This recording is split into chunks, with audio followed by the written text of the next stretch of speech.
from East High School in Brookfield. Welcome to Friday Night Rivals on My 24. It's a clash tonight in the Greater Metro Conference featuring the Brookfield Central Lancers and the Brookfield East Spartans. And greetings, everybody. Bob Brainerd, along with the Hall of Fame coach, Terry Kelly. You've heard of Where's Waldo? Where's John? Why is John not here? Why am I standing here? Well, John is going into the Carthage Athletics Hall of Fame tonight. Congratulations to John. Well deserved. Pinch hitting for him tonight, indeed. Well-deserved honor. Coach, when you see Friday Night Rivals, this has always been a terrific rivalry matchup. East is down a little bit this year because of some youth, because of some injuries, and Brook Central, they need this game to keep the playoff train moving forward. Right. They're 2-2 in the conference, so they've got to get to that 4-win mark. But you never know what's going to happen in a rivalry game. Yeah, and for Brookfield East, this is one of those feather in the cap games, so these youngsters would like to have it against their rival, the Lancers, tonight. Right, and East is not void of talent. They are young, but they have some players. Speaking of talent, let's run through some of the talent you're going to see in the field. Keep an eye, a spotlight on these kids. Start with that Brookfield Central offense, Coach. Well, they've got an electric back, Jaqueen Forney, who just can fly, and they want to get the ball to him. And a young sophomore quarterback, A.J. Seymour, who's done an outstanding job so far this year. Yeah, and on defense for the Lancers, they've got some heavy hitters over there. Brady Bloom is an excellent defensive back, did very well last year at 5 interceptions on the year. Carter Wellsmith at the defensive end holds that edge. For Brookfield East, Coach talked about it. They have some talent, and Trent Euler, you're going to see him. He wears 0 on the jersey. They got to get him the football. Right. Speed beyond belief, one of the fastest young men in the state of Wisconsin last year. Did well at the state track meet, and Joe Cheatham, quarterback, really has kind of found a niche this year and has really performed well. And on defense for the Spartans, again, pinpoint a couple of the guys that will be trying to bother that Lancer backfield. Ryan Doman holds up the secondary, and they have a young sophomore, Jack Murray, leads the team in tackles this year. Find him all over the field. It's East and Central here in Brookfield. What more needs to be said? Not much, except for the starting lineups, and the opening kick is next.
Gruber Law Office's Friday Night Rivals High School Football Game of the Week, presented by Planet Fitness. I'm Mike McGivern alongside the head coach of Brookfield Central, Joel Nellis. Hey, Joel, a couple of years ago on my radio show, I had 4 seniors from Brook Central on, and then 4 seniors from Brookfield East, and asked all of them, when you get your schedule, what game do you circle? And to a man, Brook Central kids said Brook East. Brook East kids said Brook Central. You throw out that old saying, throw out the standings, throw out your record. When you guys play, it's an awfully good game. I was talking to our guys before the game, and I'm fortunate to play from Madison, where we have all these crosstown rivals, and a lot of coaches would love single horse town, but I think there's something great about playing a crosstown rivalry. And I'm telling about our rivalry from the Memorial Spartans against the Madison West Regents, and those are games that you just live for. And I think for our kids in this community and the Gold Out, it's just always a game that you should look up for, because the community is going to come out and show their support, and it's because of football that they do it, and that's what's fun about this game. You know, one of my favorite things, the kid from Brook Central that said, hey, I have a cousin that plays at Brook East, and I like him. We don't talk all week, but this is about Thanksgiving, Christmas, and any family reunions for the next 12 months, and I really like that. Coach, I want to talk about your conference. So you guys like me that like to pick, before the year who's going to be what, there are certain conferences in the state that you can take 4 teams and say these are going to be the 4 at the top. Your conference is different, Coach. There's people that I didn't see Menominee Falls being really good this year, right? Sussex Hamilton is really good. Brook East hurting a little bit, Brook Central hurting just a little bit mid-pack, but it's funny because there's really good coaches in this conference, and you never know who's going to end up at the top.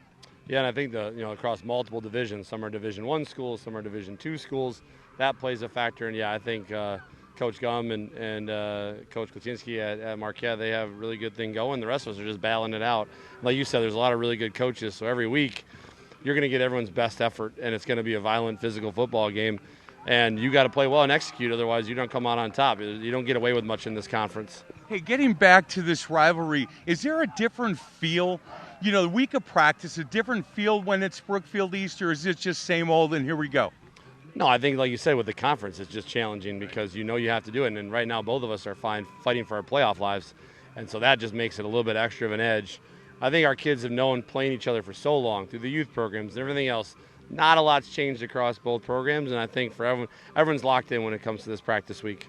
Hey, you had mentioned Gold Out, and I love the fact that we're teaching our kids to give back to our community. And Gold Out, you're raising money for cancer survivors and research, and I commend you guys for that.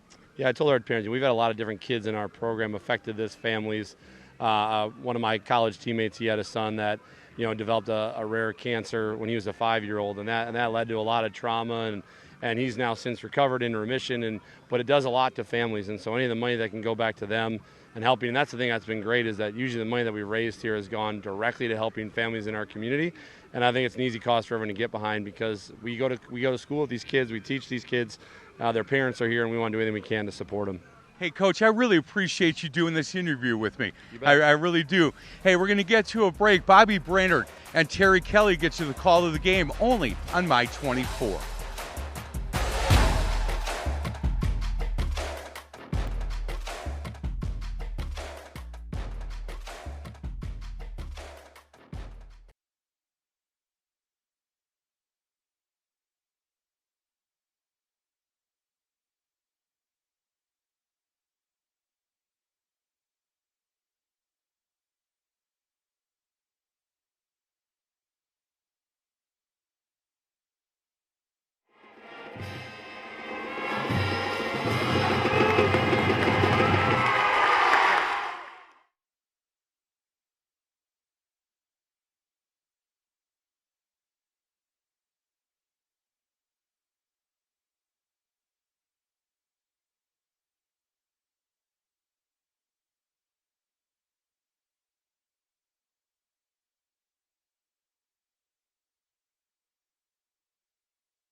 Back here at East High School, perfect night for football. Temperatures have cooled after a beautiful afternoon in the area, but it's football weather, Coach. We're getting there. Tonight's coin toss ceremony is brought to you by the U.S. Army. Be all that you can be. Flipping and winning the toss will be Ooh, the suspense builds. Brookfield Central called it and won the toss. They deferred, so the Lancers will boot the football first to Brook East. And the Lancers in the traveling white jerseys with the gray and Columbia blue trim. Spartans are going color rush, navy, with the white and silver trim here at home. Only 4.4 miles separate these two schools from door to door, Coach. But you see each other, all the different fast food restaurants, at the mall, you name it. So this is for bragging rights. Kickoff's brought to you by Liuna Local 113. Kick off your career with Liuna Local 113. Ryan Capri's a soccer player. Got the helmet on and boots the football. It's bobbled around at the 11-yard line by Euler, who picks it up. Still on his feet. Finds some running room. Euler. And look at that. Talk about making something out of nothing. He got a whole lot of something on that return, Coach. Well, we mentioned Euler, one of the faster kids in the state last year, ran at the state meet the 200 meters, part of a couple relay teams. And even though he bobbled the kick for a minute, that speed, he got around that corner. Coach talked about some of the starters. Joe Cheatham, quarterback who's developing in this offense. Kid who's very smart, a hard runner, and Euler as well. From the tight end spot, they will throw to him a lot. He's in there. He's a terrific blocker as well, but they want to find ways to get him the football. 1st and 10 from the 32. A little razzle-dazzle, and Cheatham goes up top. And it's complete. Gavin Sell makes the tackle because otherwise there was going to be issues in the back end as Jack Murray comes up with the catch.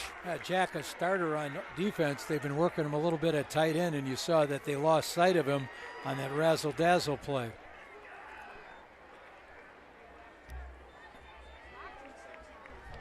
Murray, big real estate on that first down. 1st and 10 from the 33 of Brook Central. Cheatham calls his own number. And Cheatham, first down run, finally brought down.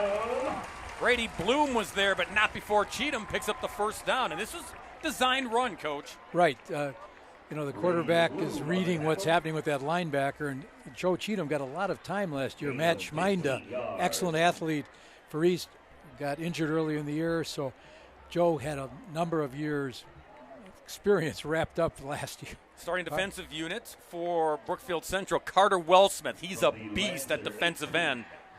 When he gets opportunities, he'll be bothering Cheatham in the backfield. Great start to the game for the Spartans. On the give, it's Max Matter, and Matters! Touchdown, Brook East! 18-yard touchdown run, and just like that, the Spartans, bang, they're in front.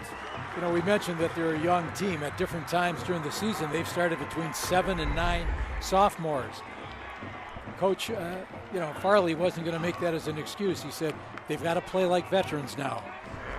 Matter is the leading rusher of this offensive attack. That's his 3rd rushing touchdown of the season. And that one, big hole opened up, and Max Matter punched it through. The PAT is a knuckleball that's low. It was deflected as well, so no good as Joe Gould. But Matter did matter on the touchdown run there. And fun fact here, height and weight, we don't know because Ben Farley, the head coach, they don't list it on the roster. Little gamesmanship, right, Coach? Chooses not to do that, and it's certainly within his rights, and he thinks it makes no difference, how big or small the guy is. Right. It's how the kid plays. Ben Farley is the head coach. He's in his 8th season. He's won a couple state championships since taking over here at East in 2016 and 2019. And trying to reinvent this football team again. Joel Nellis walking the sidelines over there. You heard from Joel in the pregame. He's in his 5th season at Brook Central. And he knew it. He talked about it with Mac. He knew that throw the records out, throw the past out. What matters is what happens in the game. And again, Brook East, this is the Super Bowl for these young kids. They would like nothing better than to chalk up, for some of them, their first ever win against the Lancers. Now, an East concern obviously is with the Central offense, which really can grind the ball and run time off the clock. So that'll be the interesting matchup. The Central gets the ball. Joe Gould to tee it up. Back to receive Bobby King, Brady Bloom for the Lancers. This one right at the goal line. Navigating and pushing the pile to the 25-yard line.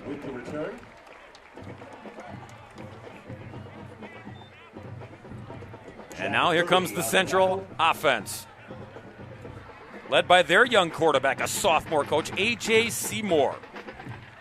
Kid's got a big frame. He won the quarterback job in camp. It was a close battle with senior Mason Medved, but very detail-oriented kid who understands this offense, this flexbone offense, under offensive coordinator Clay Iverson. 1st and 10 from the 26.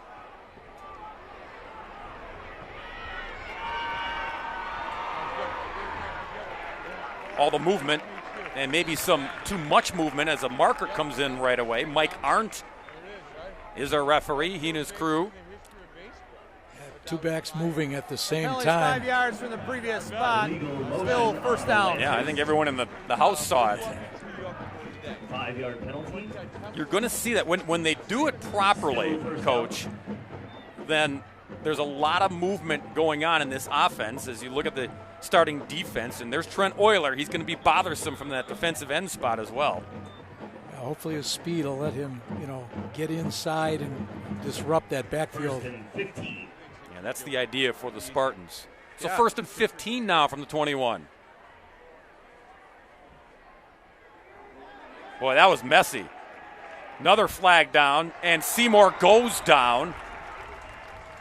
Tackle made by Radomski. Noah in there, but it's going to be another illegal shift. So Illegal sloppy shift on start the for Lancers. Brook Central. This is what happened last week in their loss to Menominee Falls at home. Shift, offense, 2 men moving prior to the snap. 5-yard penalty. Now, Coach Still Nellis, first down. Coach Nellis said last week they just didn't show up. And, Yeah.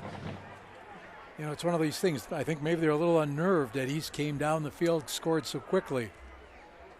But it's a long, long game. Yes, indeed. It's a long pickup here. 1st and 20 after back-to-back penalties for the illegal 1st shift. and 20, Lancers. Seymour, Nick Foster in the backfield. You're going to see plenty of Jakeem Forney as well. They need to get him the football. Minimal yardage there on the carry. Verheyen in on the tackle. But again, not much there. Still a long way to go on 2nd down.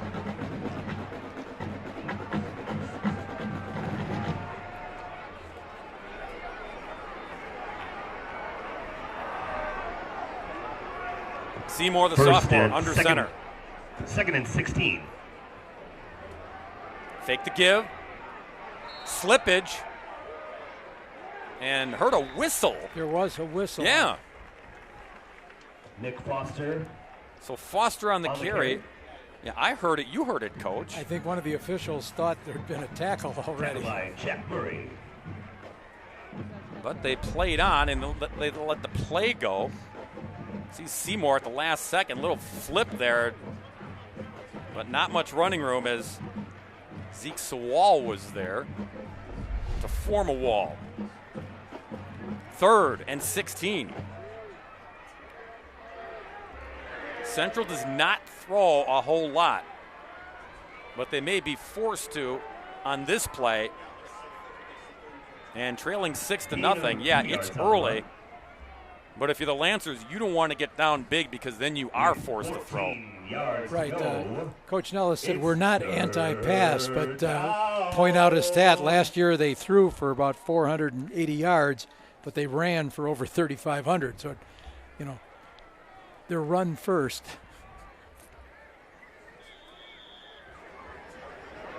See what they do here on 3rd and long. Need 14 to pick up the first down. Seymour stays under center.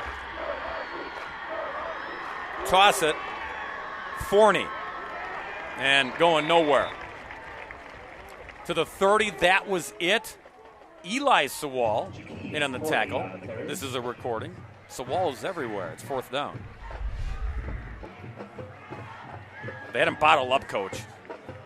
A lot of blue shirts saying if you're going to try to run for the first down, good luck. But you can see even in a 3rd and long situation, they're ready to run. A.J. Seymour is the punter for this team. See if he gets called upon to punt, unless they can pick it up through the air. And he's got his man. Touchdown, Brooks Central.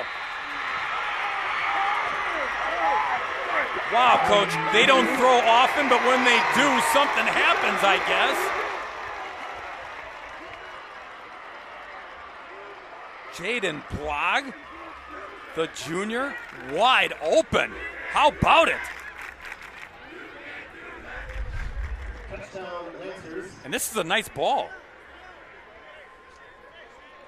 Oh, that was Bobby King. I beg your pardon. Bobby King got past good. After the the play, 2 levels. unsportsmanlike conduct on the offense. That 15-yard penalty will be assessed on the kickoff. So perhaps some words there. Sometimes when you get excited in a rivalry game like this, your emotions get unchecked.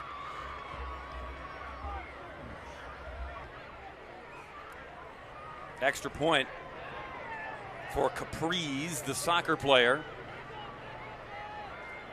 Trying to give Brooks Central the lead. Are you from this area, Mike? Where'd you go to high school? Kick is through. And the Lancers couldn't muster anything on the ground. Had penalties in back-to-back situations, and they go to the air 1 for 1. Down to Mack on the sidelines. Hey, guys, I'm here with Mike Schmidt. He is with Iona Local 113. He's a Brooks Central grad. That's awesome. Hey, let's talk a little bit about your job and what you do day to day.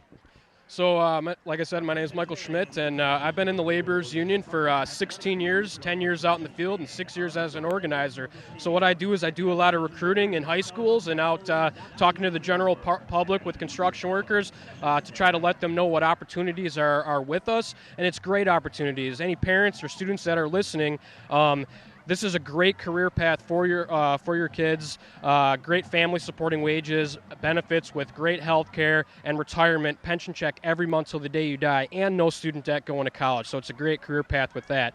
And any construction workers that are out there, this is not just a job, this is a career. There's a lot of jobs out there that pay good wages, but what we separate us is those good family supporting wages and that pension that you can retire with someday. Not bad for a Brooks Central boy right there. Mike, it's good to meet you. Good to meet you as well. Thank you. You bet. Boys, back to you.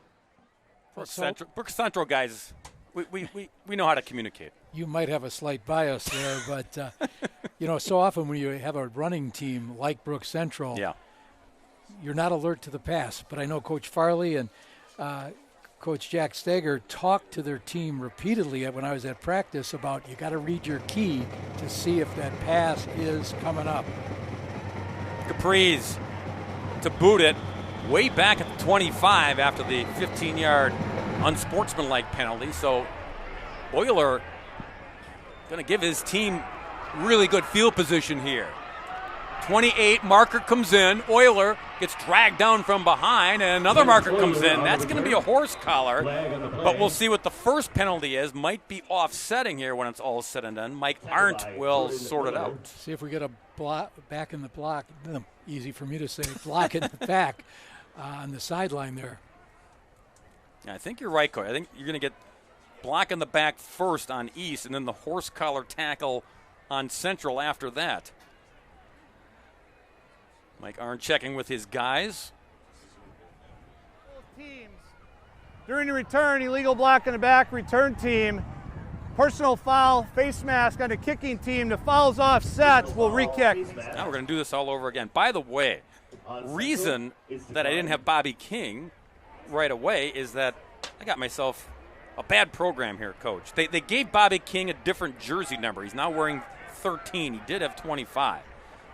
But that was Mr. and Mrs. King and King family. That was Bobby who had the big touchdown catch.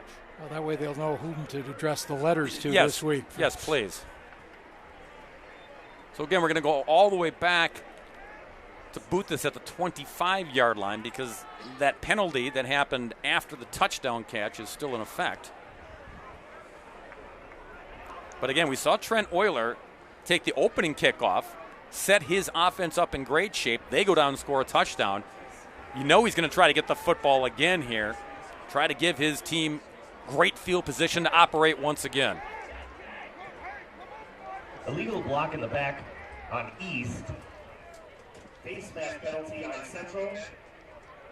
I am surprised they're not maybe trying to kick it away from Euler, try to get it to Jack Snyder, also back there.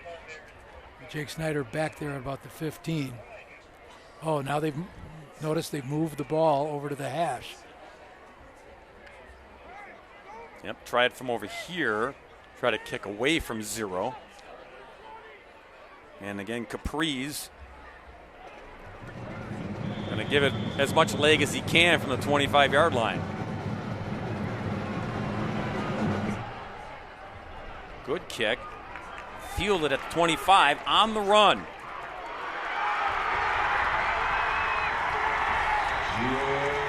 Jake Snyder.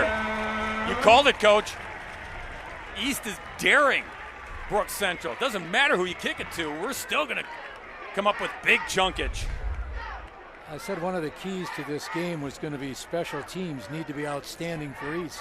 So far, they've had 2 excellent returns, set them up. Absolutely. The offense says, thank you very much, boys. 1st and 10 from the 38-yard line. The Lancer 38. First down, Spartan. Joe Cheatham is the quarterback. The senior in the shotgun. On the give. And tackle after a gain of a couple. As Max Matter, who scored the touchdown for Brookfield, he's tackled made by Kyle Robinson. First downs in our ball game brought to you by Best Electric Service. Best Electric Service, connect with the best. They gave him only a yard on the Matter run. 2nd and 9. Euler at the top of your screen. They'll move him all over the field. Cheatham, straight ahead. Quarterback, ball's on the turf, and one of the linemen comes up with it.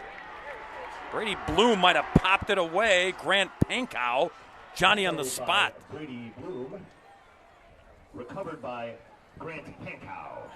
So Grant doing what you're supposed to do. Don't try to scoop it and score. Down to Mack we go on the sidelines. Hey, guys, listen to the Brookfield East coaches. They're talking to their players about just relax. Don't play with so much emotion and read your keys. All the things we talked about all week.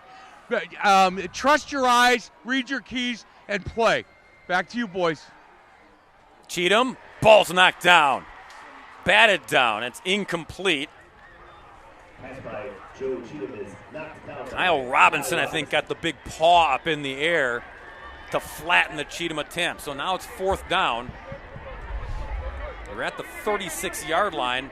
Look at that. That's what you're supposed to do at the line, right, Coach? Right. I mean, if you can't get into the backfield, you've got to go and jump. And one of the things you try to teach your offensive lineman is get into that man so his hands have to come down. 4th and 8 from the 36. Special teams stays on the sidelines trying to pick up the first down. Or you do this. Cheatham with the pooch kick. And it goes into the end zone for the touchback. Not a bad idea. We'll step aside from Brookfield East High School. Good one already brewing here between these two rivals on My 24, 7-6 Lancers.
Two very funny families deliver dinner time delights every weeknight. Experience the 80s with the Goldbergs at 5, then laugh along with the Baxters on Last Man Standing at 6. It's only on My 24. 7-6 our score here in Brookfield. Lancers answering the East touchdown with a touchdown of their own. And A.J. Seymour and company back to work here. 1st and 10 from the 20-yard line. On the give, Ben Pottinger gets the carry there. You're going to see a lot of different bodies carry the rock for the Lancers. Keep the legs fresh, Coach. Pottinger on the carry. Well, they call it a flex bone for a good reason. By the time the ball is snapped, because of that motion man, oftentimes you've got 3 backs in the backfield. But what angle they're coming from, all the counters that can be run, creates a lot of confusion for the defense. See the last drive there, they were stuck going backwards, and then bang, the big-time play through the air on the touchdown catch by King. Busting through, and a first down run there.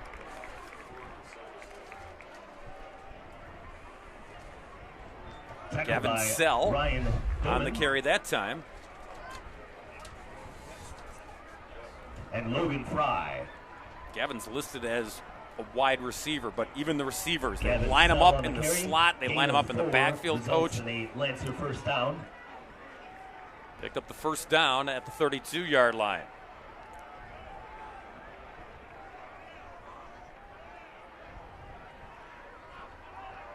Oh, brick wall. That was Singh who gets in there and levels Sell. Look at this, Coach.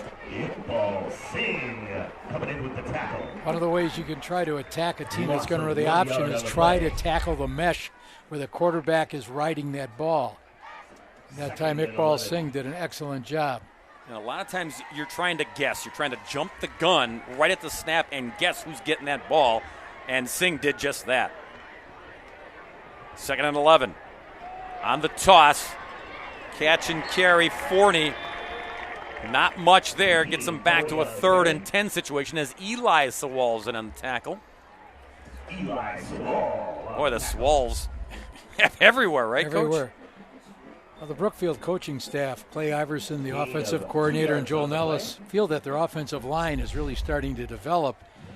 Eli Peters, Josh Christensen, Patrick Bukowski, Aaron Merrick, and Connor Corday-Stolen. Eli and Zeke, they're the tandem in that secondary. They sneak up, though, and cheat to get up to that line and make the tackles on this heavy run team. Stringing it out and then pushed out.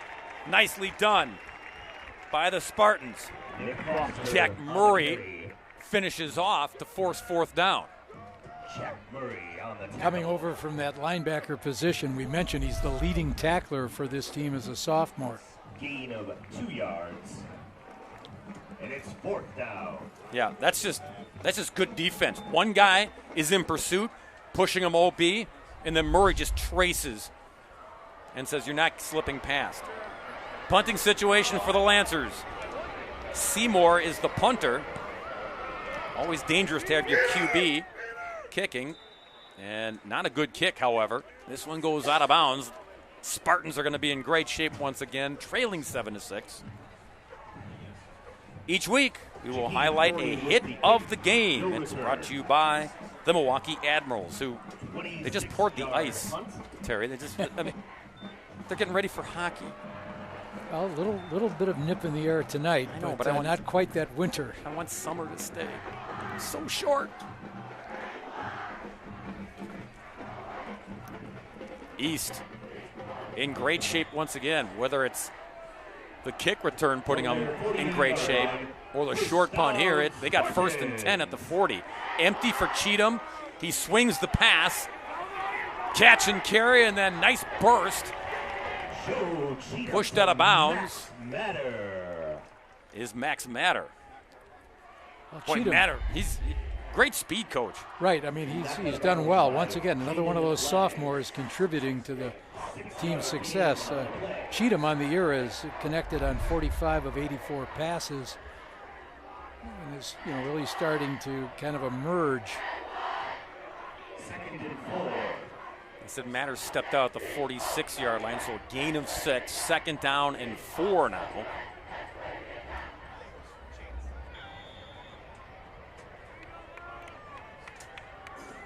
Cheatham.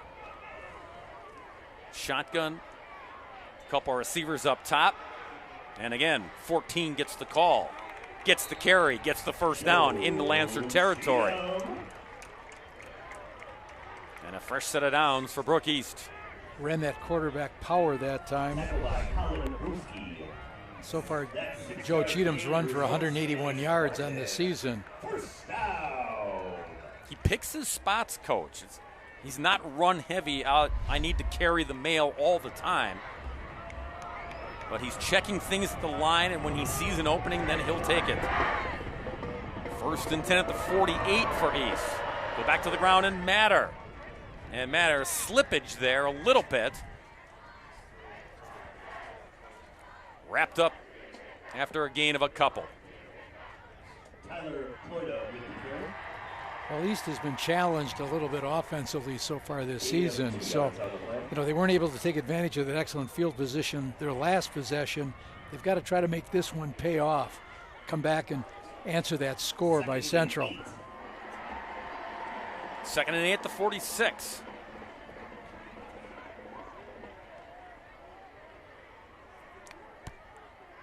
Cheatham backpedals. Little bubble screen, and the Lancers read it. Tyler Cloyda. And there's Carter Wellsmith. We talked about him at the outset, Coach. This kid is a ball hawk. Well, his father's the defensive coordinator, so I imagine around the breakfast table they've been able to discuss a few things. And that time the defensive line reacted almost in unison to that screen. Yeah, his father, Peter, running this 4-2-5 defense. Strength is the secondary. These guys are really good on the back end for Brooks Central.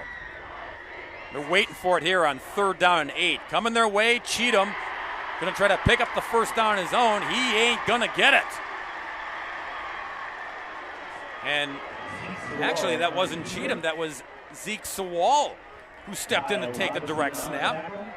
And Zeke is actually perhaps maybe the better passer of the two. They've brought him in a couple times this year.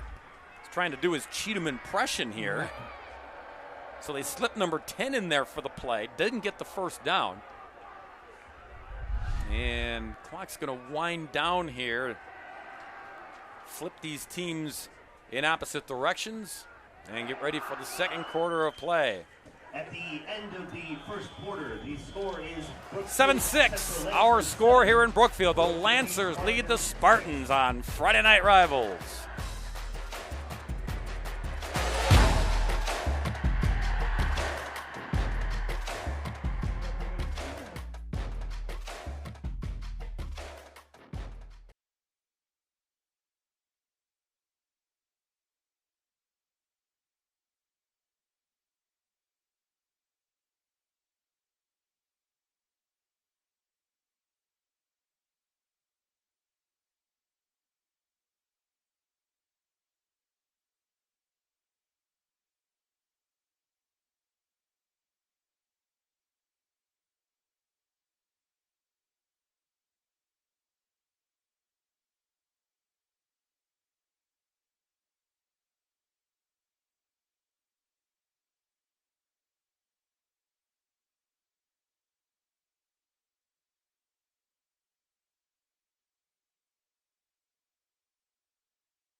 over Brookfield. The song is Moon Over Miami, but oh, look at this. Fake punt, and the fake punt is intercepted. First play of the second quarter, and East tried a little razzle-dazzle in special teams. Central wasn't having it. Jack Murray. Bobby King, who scored the touchdown, comes up with the pick, Coach. Another look. Yeah, East, got away with a razzle-dazzle play there in the first quarter to help to set them up. And once again, on paper, you're certainly going to favor Central, and so East is trying to gain an advantage. Got to credit Brookfield Central for staying alert. Actually, if Bobby King, and you want to go get that pick, but he should have knocked it down, right? Because then the ball comes back. All the way back. Yeah. So it kind of acts as like a short punt, Very short kick. short. Yeah, for Brook East. Central will take it, though, 1st and 10 at the 37. We'll draw a play. Bumping and banging his way has been Pottinger. Jack Murray on the tackle. Yeah, you don't see that a whole lot when you try a fake punt and it's intercepted. Right. Either you have a connection and you're still short of the first down, or it's incomplete and then the ball comes back to the line of scrimmage. Nevertheless, Lancers with the lead here in the second quarter, 7-6. Trying to cobble another drive together, get a little more breathing room on the scoreboard. It's 2nd down and 7 at the 40. Seymour rolling to get room. And a sideline toss. Nice catch is made.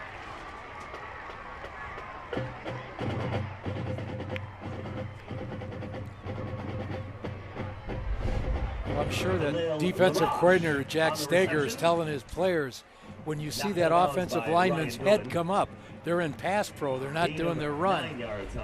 They didn't quite react well enough. The guy was wide open on the sideline. Bilal LaRouche on the catch. All this season touchdowns being brought to you by Planet Fitness, the judgment-free zone. Trying to get into the red zone and then get into the end zone. That first down catch helped the cause. 1st and 10 from the 49. Ball was on the ground momentarily. Seymour picked it up. And actually somehow got it into the belly of Gavin Sell. With the carry. Look at this. Tackled by. No panic by Seymour, Coach. He just stayed with it, and then Bloom on the carry. Gain of 8 yards on the play. Got 8 yards. That'll work. Put that in the playbook, right? East has to, keep Central from getting ahead on the chains. They got to keep them behind. 2nd and 2.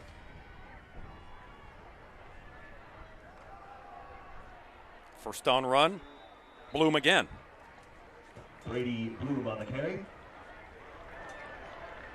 That'll move the chains for Brooks Central. And this is what Clay Iverson and his offense, they want to do. They want to grind it.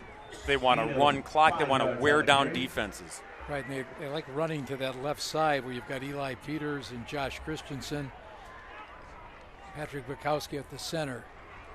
Yeah, and Carter Wellsmith from the tight end spot, when they don't flare him out, he'll stay in there and mix it up with the big boys.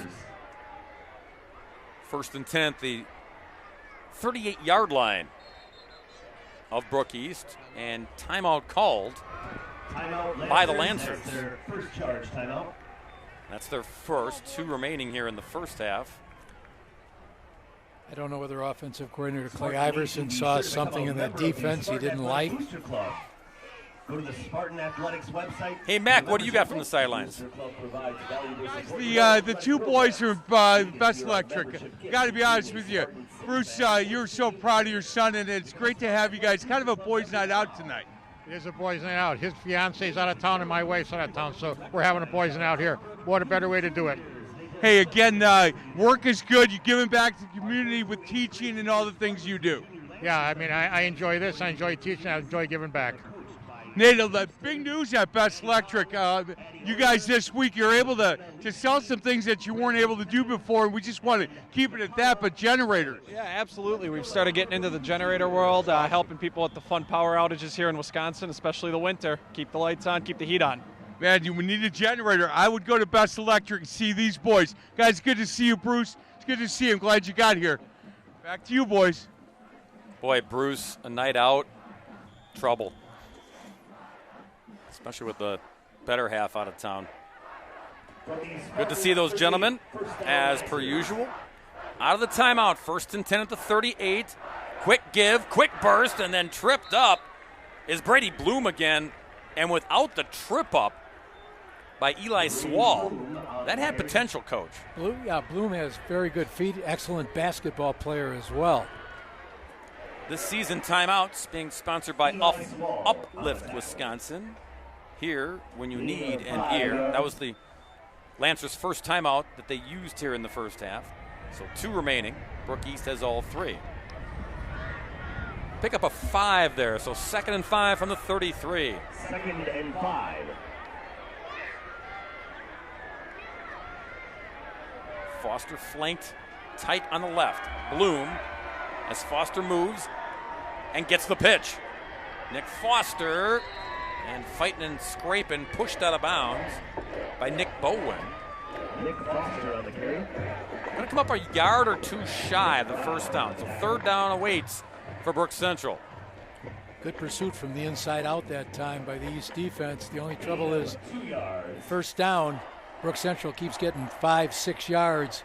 You know, it makes it very difficult to hold them under the 3 that you need to force punts. Looks like our camera guys had too much coffee. That's the stands that are rocking here at Brookfield East. Not an empty seat to be had tonight for this one. 3rd down, and they'll call it 3 from the 30.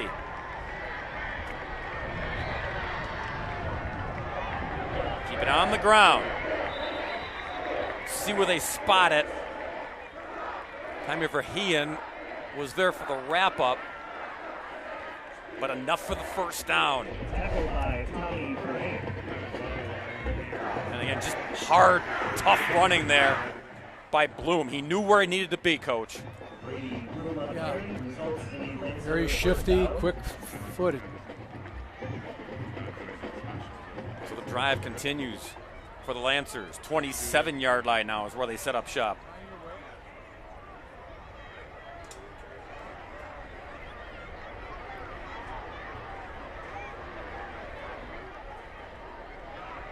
Seymour still has it. Got his man, touchdown.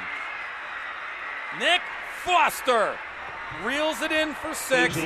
What a great sell job by A.J. Seymour, Coach. Right, and that boot action, once again, if you don't read your keys, they're going to get upfield on you. And look at 17. Space to take it in for the touchdown. Yeah, Foster was an honorable mention all-conference performer a year ago at running back.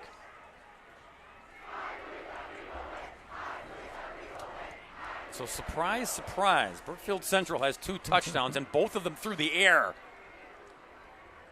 Capri's, the PAT, is good. 14-6. The Lancers extend their lead. Yeah, when they go to the air, Coach, they're making it count. Right. Once again, they keep grinding out the yardage, and so you start cheating up, and next thing you know, they're behind you. Yeah, and a lot of that drive was on the ground.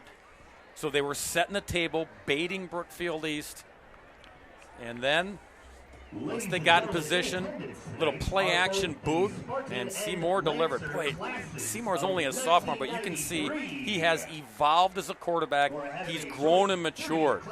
Right, good size at 6'3", see things well. You got a couple sophomores in the defensive backfield for Brook East.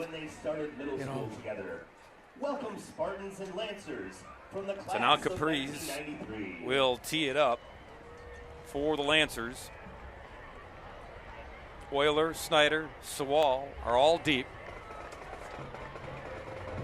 I'm sure offensive coordinator Jake Horchner is trying to figure out, okay, how do we keep the ball for a while, grind out some yards, keep that Central offense on the sideline. Yeah, they had that lightning quick drive to open this football game, and sustaining drives since has been a little bit more choppy. Euler falls down, ball's loose, and Central comes up with it. Oh my goodness. Needham with the football. Will Needham. What happened here, Coach? Yeah, well, that's the third time that they haven't caught the ball on the kick. They've hit it at the ground twice. One time it was muffed. And Euler kind of got lost in the shuffle there as they started to come down. Yeah, and the guys in front were all blocking. They thought Trent Euler had the football, so no one turned around to go and get it for Brook East. And Central says, thank you very much. We'll take it first and goal from the 7.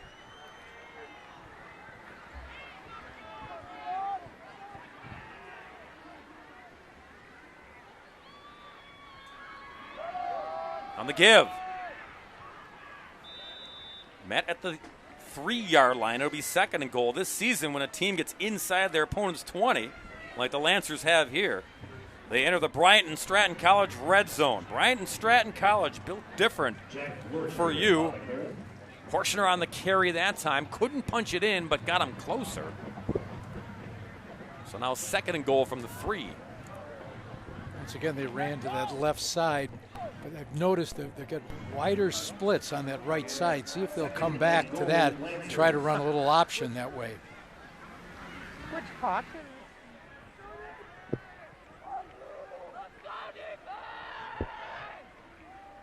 Seymour, quick give and quick tackle. Nowhere for Pottinger to run. Noah Radomski was right there, right away, brings up third and goal. Yeah, so you can see Brookfield Central playing games with their splits, trying to get an advantage on that defensive front. Meanwhile, East they got about 4 or 5 guys. They rotate on that defensive line, trying to stay fresh. Little pushback there, loss of a pair, so now it's third and goal from the 5. Pottinger in the backfield, but you see Foster. Watch for him to go in motion. Seymour stacked up. He just got rid of the pigskin. I mean, just got rid of it. And Pottinger goes down in the traffic there. So now fourth down and goal from the 4.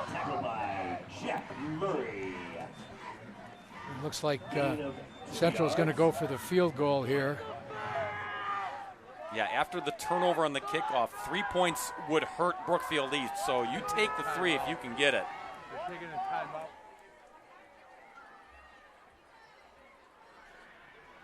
Capri's. Well, now they're... Somebody didn't get the message. Yeah. They needed a kicker, Coach. That was the message. So Brook Central will call a timeout. We'll take it with them. Second quarter, and the Lancers trying to build on their lead of 14-6.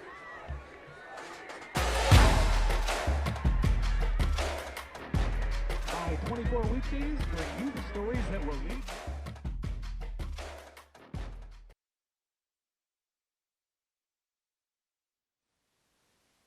As they deliver tantalizing tales of love, infidelity, family secrets, and paternity testimonies.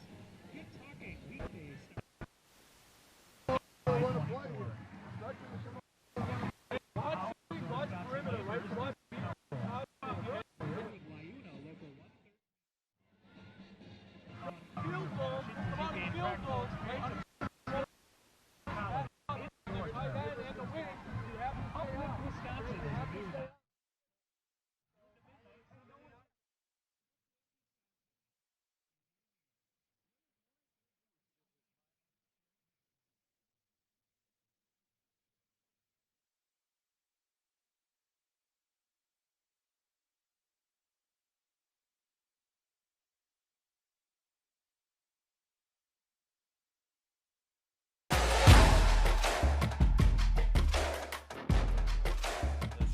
The show the pros watch is now for everyone. The CW delivers insider access to the league thanks to an all-new season of scoops and insights with host Ryan Clark on Inside the NFL. Tuesday night, 7 p.m. on CW 18. All right, after the timeout, Brooks Central, coach, we're going to watch them carefully because maybe Joel Nellis, Clay Iverson, they change their mind, get the offense back out there. Little time to think about what's going on here. And the verdict is they're going for they're going to go for it. So because they didn't have the proper personnel out there for the field goal attempt, they'll try to punch it in on 4th and goal from the 3. And now, hold the phone. Brookie's going to call a timeout. I don't know who this is freezing, if anybody, but Ben Farley wanted to see after they were going to go for the field goal. Ben said, wait a minute, now we need to see what they have on offense and where our defensive personnel should be. Well, that boot action has worked well for Brooks Central. And so down here on the, close to the goal line, might be a perfect time. Fake that dive, get that man outside. I thought we could hear when the timeout was going on, Coach Farley and defensive coordinator Jack Steger saying, got to watch the wing. So I don't know whether that's what they're anticipating, is that wing's going to sneak out into the flat. Ben Farley, defensive guy, I mean the head coach, but defensive guy. He was a defensive coordinator here at East for Hall of Fame coach Tom Swiddle back in the day. So he learned under Swiddle and then took the reins here at East. And as I mentioned earlier, 2 state championships, 2 gold balls in the trophy case here at Brook East. Counselor at one of the junior highs here in the Elmbrook school system. He was the head basketball coach prior to taking the job over at Menominee Falls. So he went from basketball coach to football coach. He can do it all. All right, here we go. No more timeouts, right? 4th and goal from the 3. Seymour looking back, checking the plays. Nick Foster in the slot.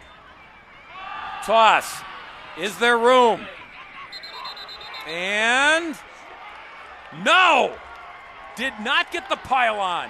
Short of the touchdown. LaRoche. No, I beg your pardon. That's Forney.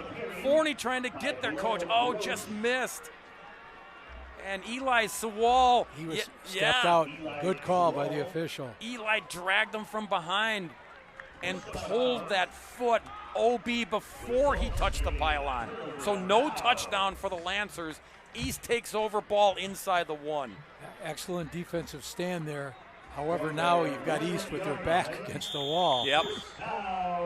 And Carter Wellsmith, Blogg, Robinson, Peters, the guys up front, they're licking their chops. There were whistles before the snap. And because Brooks Central called a timeout, their 3rd and final timeout. That call kind of surprised me for a timeout. Didn't it? Another look at the attempted touchdown run here by Forney. But watch Sewell. Does what he has to pull the leg there. Back of the foot. And then the pylon goes down. Great call by the official. And Eli with the big defensive stop. You see number 5 pleading his case, but to no avail, young man. Bilal LaRoche was trying to convince the official that indeed was a touchdown. Fans, be sure to stay tuned for our action-packed halftime. And Forney's the guy with, that's who you wanted to have the football there. He's trying to use that speed to get to the outside, but Eli Sewell got there quickly, in stride. Now it's up to the offense. Try to get this ball out and get some breathing room. That's all you're trying to do here. You're not going for the home run play. And Central trying to sell out here. Little grinder forward. That's a little breathing room. Not a whole lot by Cheatham, but it'll help. Bring up second down and 9. Cheatham with the keeper. Oh, we've had a lot of discussion in the NFL of the tush push. Tush push, and yeah. I don't know whether that quite By Aaron Marek. fell into that type of play that time, but they did at least get the ball to have a little bit of room. You think, Coach, that they would ever allow it at the high school level, the Gain tush of push? 2 yards on the play. Well, it's no longer illegal to push from behind. You can't pull the guy. Can't pull. Yeah, so They just haven't practiced the tush push at the high school level yet. That's the problem. They also don't have Jalen Hurts taking snaps right. Max Matter on the here in carry. Brookfield. Matter on the carry there. Again, you're just trying to get some breathing room. Now they got the breathing room. Now it's going to be third down and 6. Ball's at the 5. Now you got some operating room here to try to make a play, pick up the first down, and get back to work. Now it's a question, do you have faith in your quarterback to try to throw the ball to get that 7 yards? Right. Cheatham going to take it from the goal line, take it himself, looking for running room, nothing there. Brings up fourth down. Jaden Blogg in on the tackle with help on the backside. Look at the pursuit from the backside.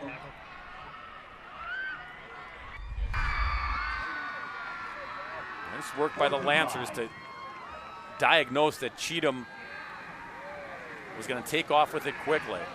Punt from the end zone. Ooh. But got it away.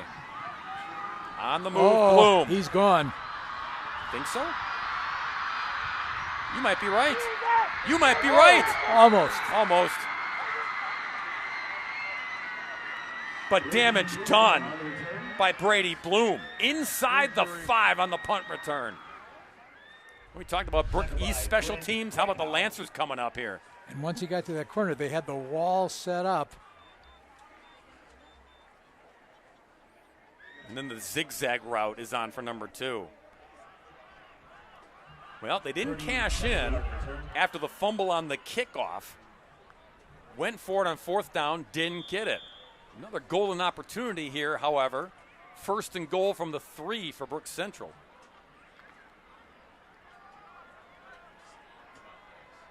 From the 3-yard line, first and goal. Seymour Lancers. with choices behind him. Power lineup here.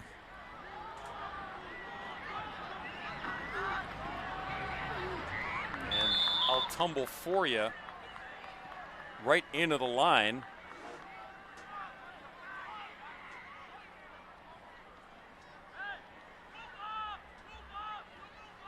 Jack Lorcher on the carry.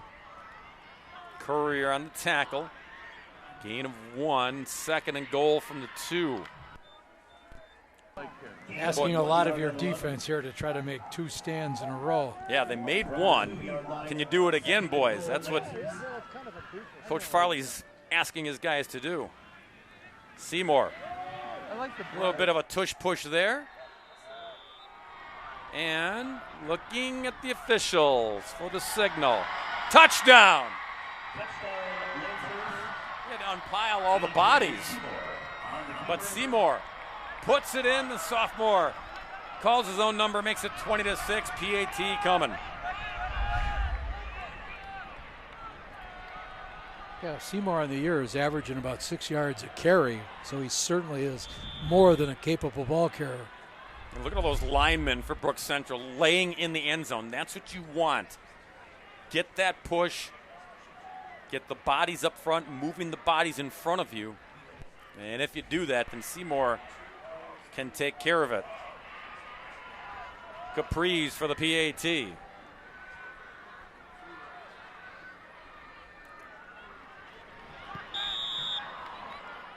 And it's good. Well, Brookfield East started this game, took the opening drive, marched downfield, an electric start, led 6-0. But Brook Central, ever since, 21 unanswered.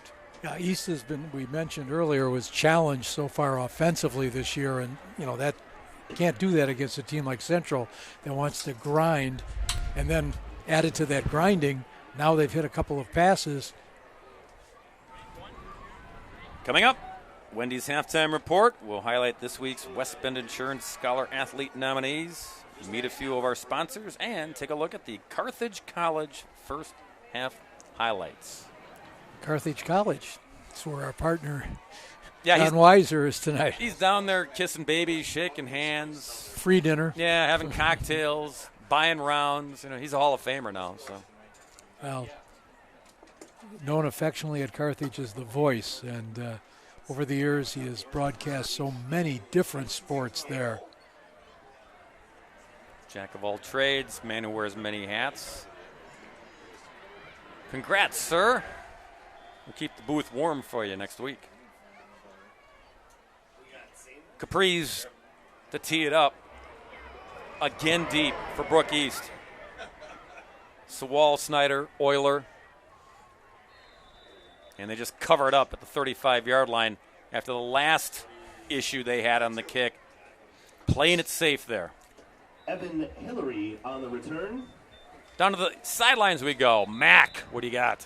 So, guys, just got a text in this conference. Maybe an upset, Bruin. 14-13, Germantown over Sussex Hamilton at halftime. Keep an eye on that one. Sussex Hamilton running a pinball machine, video game numbers with that offense. But Germantown playing them well in the first half of that one. Well, Germantown earlier in the year, it was really crippled by injuries. And it was a year ago when Germantown came down and kind of spoiled Brookfield Central's aspirations for a conference title by knocking them off. And Jake Davis, Germantown, does an excellent job with his team. And Farley, pat on the back, sending the offense out there.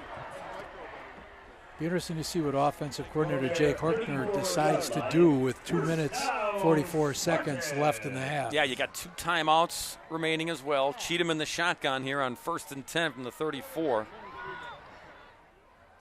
Fake it, and then knocked down. And it's the same guy, Kyle Robinson, who knocks it down again. Boy, number 4 in the passing lanes. Carter Wellsmith there. Oh, that was Carter. Good, good two-way player. Honorable mention, all-conference player a year ago on defense. As we mentioned, his father, Peter, the defensive coordinator.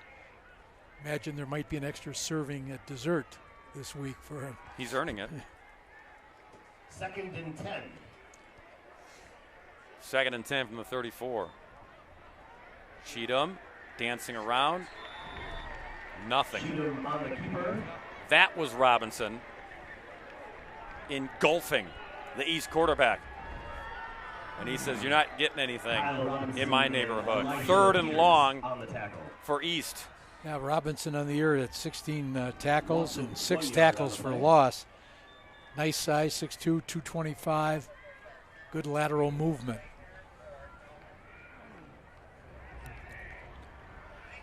Last thing East wants to do is get the ball back in Central's hands.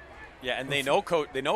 They don't have any timeouts left, so they're helpless to stop it here. And East is going to chew up what they can, call their second timeout, and then try to pick up this first down. That's their second charge timeout. If they don't, if Ben Farley's guys can't come up with a first down, then Central will still have some pretty decent time, even without any timeouts, to do some more damage before the half. So far, East defense has kind of held up well against the run in terms of breaking off the big gainers that Central's had many times this year. Obviously, Central's been able to counter that by using the pass to get some big yards. So, what do you do on this play? Do you take a chance? Do you try to throw the ball? We've seen that the Central defense has been very good at spiking that ball down. The other option, do you run here knowing the clock will run? And if you pick up the first down, optimal. But if not, then you're chewing time before you punt in the football, giving it back to Central with probably only a minute left. A lot of options here, a lot of strategery going on the sideline for a big play on 3rd and 11. 3rd and 11, Spartans. Cheatham shotgun. Finds a hole. So they did run the football, Coach, and that'll run clock here. They don't get the first down. But perhaps, as you said, try not to give Brook Central the football with a whole lot of time left. And Brook East, rather, one timeout remaining. I think they'll try to run it down until a second left before they have to put that ball in play. I think you're right. Burn as much clock off before booting the football. Brook Central will get the ball. They will get the ball in the second half as well after they won the coin toss and deferred. There's the timeout by Brook East. They're out of TOs. So is Brook Central. Punt will come here with 1:07 to go before halftime. You know, kind of a lost art that you don't see as much. Now would be the perfect time if you could do a coffin corner kick. Only trouble at the high school level, oftentimes when kids try to do that, shank it out of bounds. They're not, adept enough at pulling that off. And if Central's only going to have one guy back deep to, return the ball, it'd be great to get it deep into the sideline, but that comes with some risk.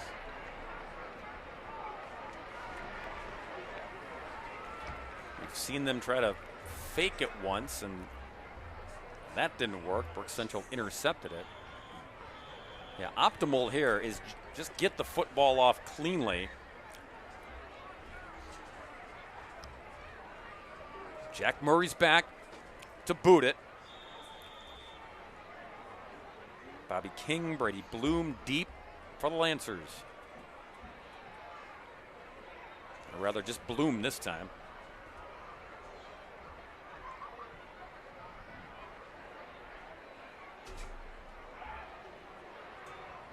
Snap to Murray is clean. Knuckleball, fielded, backpedaling at the 25-yard line. It's Bloom. Breaks one tackle, and then, marker comes in. Brady Bloom on the return. Be a face mask, Coach? They've got two possible fouls on that. They might have either had, he might have been down on his knees, and they could be called for unnecessary roughness. He got snapped in, like right there. Ooh, and then. Return. First down.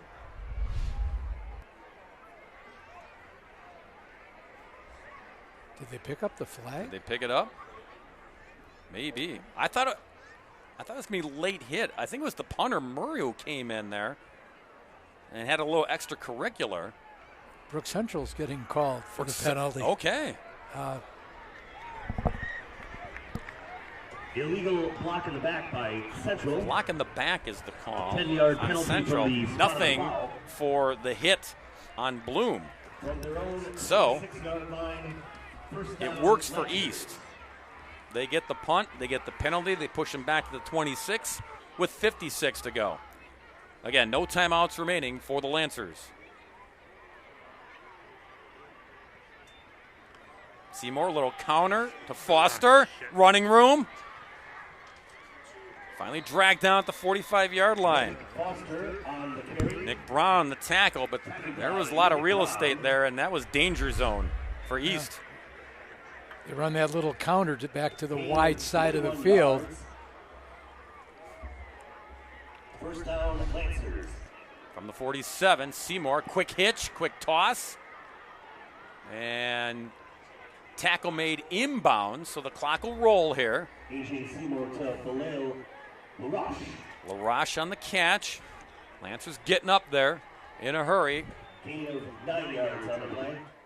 2nd and 1. Seymour, another toss. Look out. Batted down. Nick Brown was there. What can Brown do for you? He can force the incompletion. Nick Brown. You know, they've seen enough of that. Number 2 said enough of that. Stops the clock with 21. Remember, they didn't get the first down on that pass play 2 plays ago, so it's 3rd down and less than a yard here. But you can't just run to pick up the first down because it's going to chew up valuable time. So see if they go to the air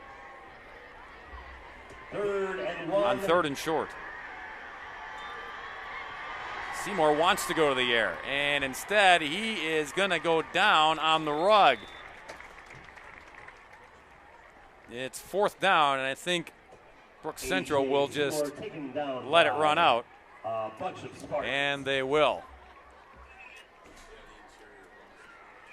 They will settle for the lead here on the road, down the road from Central to East, here in the city of Brookfield. Our score on Friday Night Rivals, it's Brookfield Central 21, Brookfield East 6. Do not go away. We've got so much on tap for halftime here in Brookfield.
Welcome to the Wendy's Halftime Report.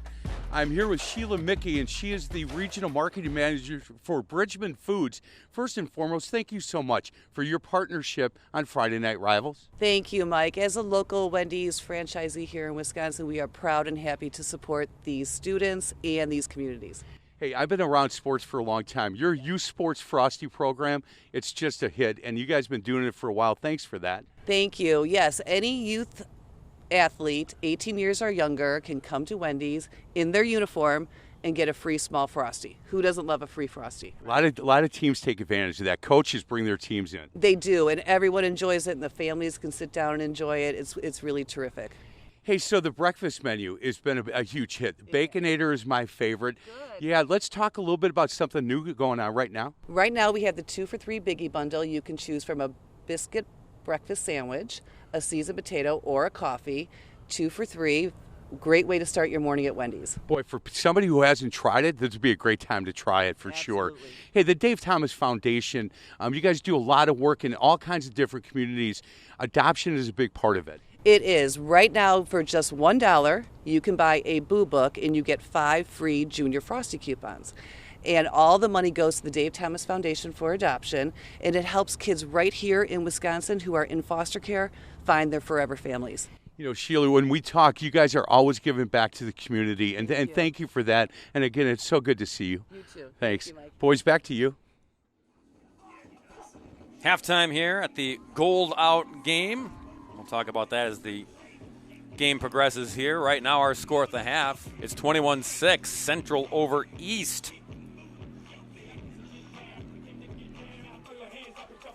And time now for our West Bend Insurance Scholar Athlete. And it's Maggie Fang from Brookfield Central. Look at the resume by Maggie. Softball, basketball, GPA. Coach, I didn't know the GPA could be higher than 4, but Maggie's knocking out of the park at 4.65.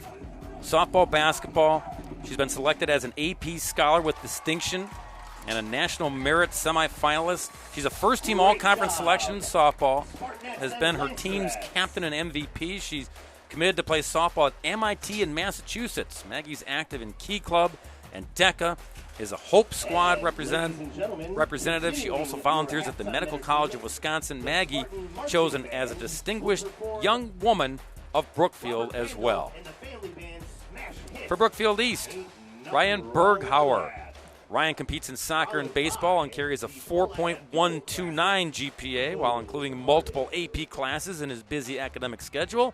He's been chosen as a Greater Metro Conference Scholar Athlete. Ryan's athletic accolades include first-team all-conference selection and second-team all-state selection in baseball, and a first-team all-conference and first-team all-state selection in soccer. Ryan is a part of the state's #1 ranked Brookfield East soccer team. They're always good on the pitch, aren't they? Congratulations to this week's Scholar Athlete nominees. Our weekly nominees will be in the running to receive a part of $5,000 in scholarship funds provided by the great folks at West Bend Insurance, the Silver Lining. Down to Mike McGivern, that is. Hey, guys, here with Dan Bukewicz. Mayor Dan is what I call him. He's the president of Milwaukee Building Construction Trades Council. A lot of things going on with you right now. A lot of things going on, but more importantly, a lot of things going on in trades, opportunities. That's what we're going to talk about tonight. We have 21 different crafts you can get into from 16 different unionized trades. If you have a son or daughter looking to get into the building trades, the people that are building your buildings, your roads, your bridges, your infrastructure, get them in now. This book, we will send it out to you at milwbuildingtrades.org. Go look us up or give us a call, and we will mail it out to you. Get your son and daughter in here. 21 different opportunities to make family-sustaining careers. Hey, can you give us that website again? It is milwbuildingtrades.org. And we're talking about careers. We're not talking about part-time jobs. We're talking about self-sustaining careers with you boys. This is self-sustaining career which will take you from apprenticeship to retirement. Comes with full medical benefits, retirement, 401k, and earn while you learn. It will cost you nothing. We will pay for your training. Mayor Dan, you do a nice job. I'll tell you that. It's good to see you. Back to you guys. Thanks so much, gentlemen. 21-6 our score. Central over East. More halftime coming up.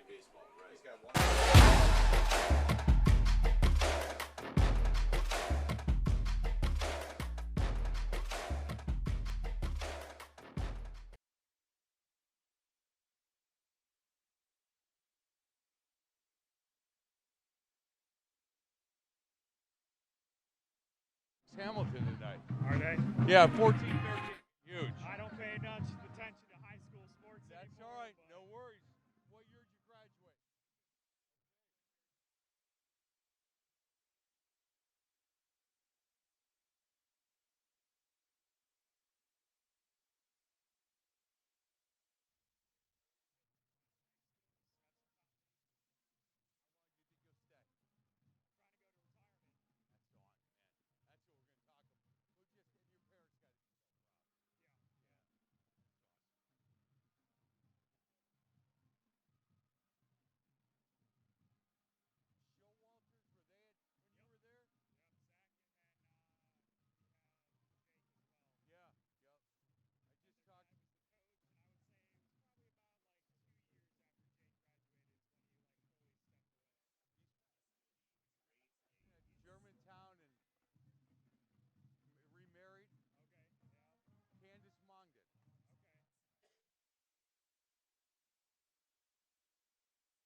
Friday Night Rivals rolls on the Wendy's halftime report. Back to Mac.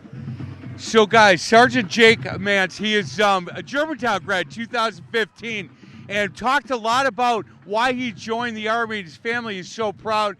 Really good decision 8 years ago.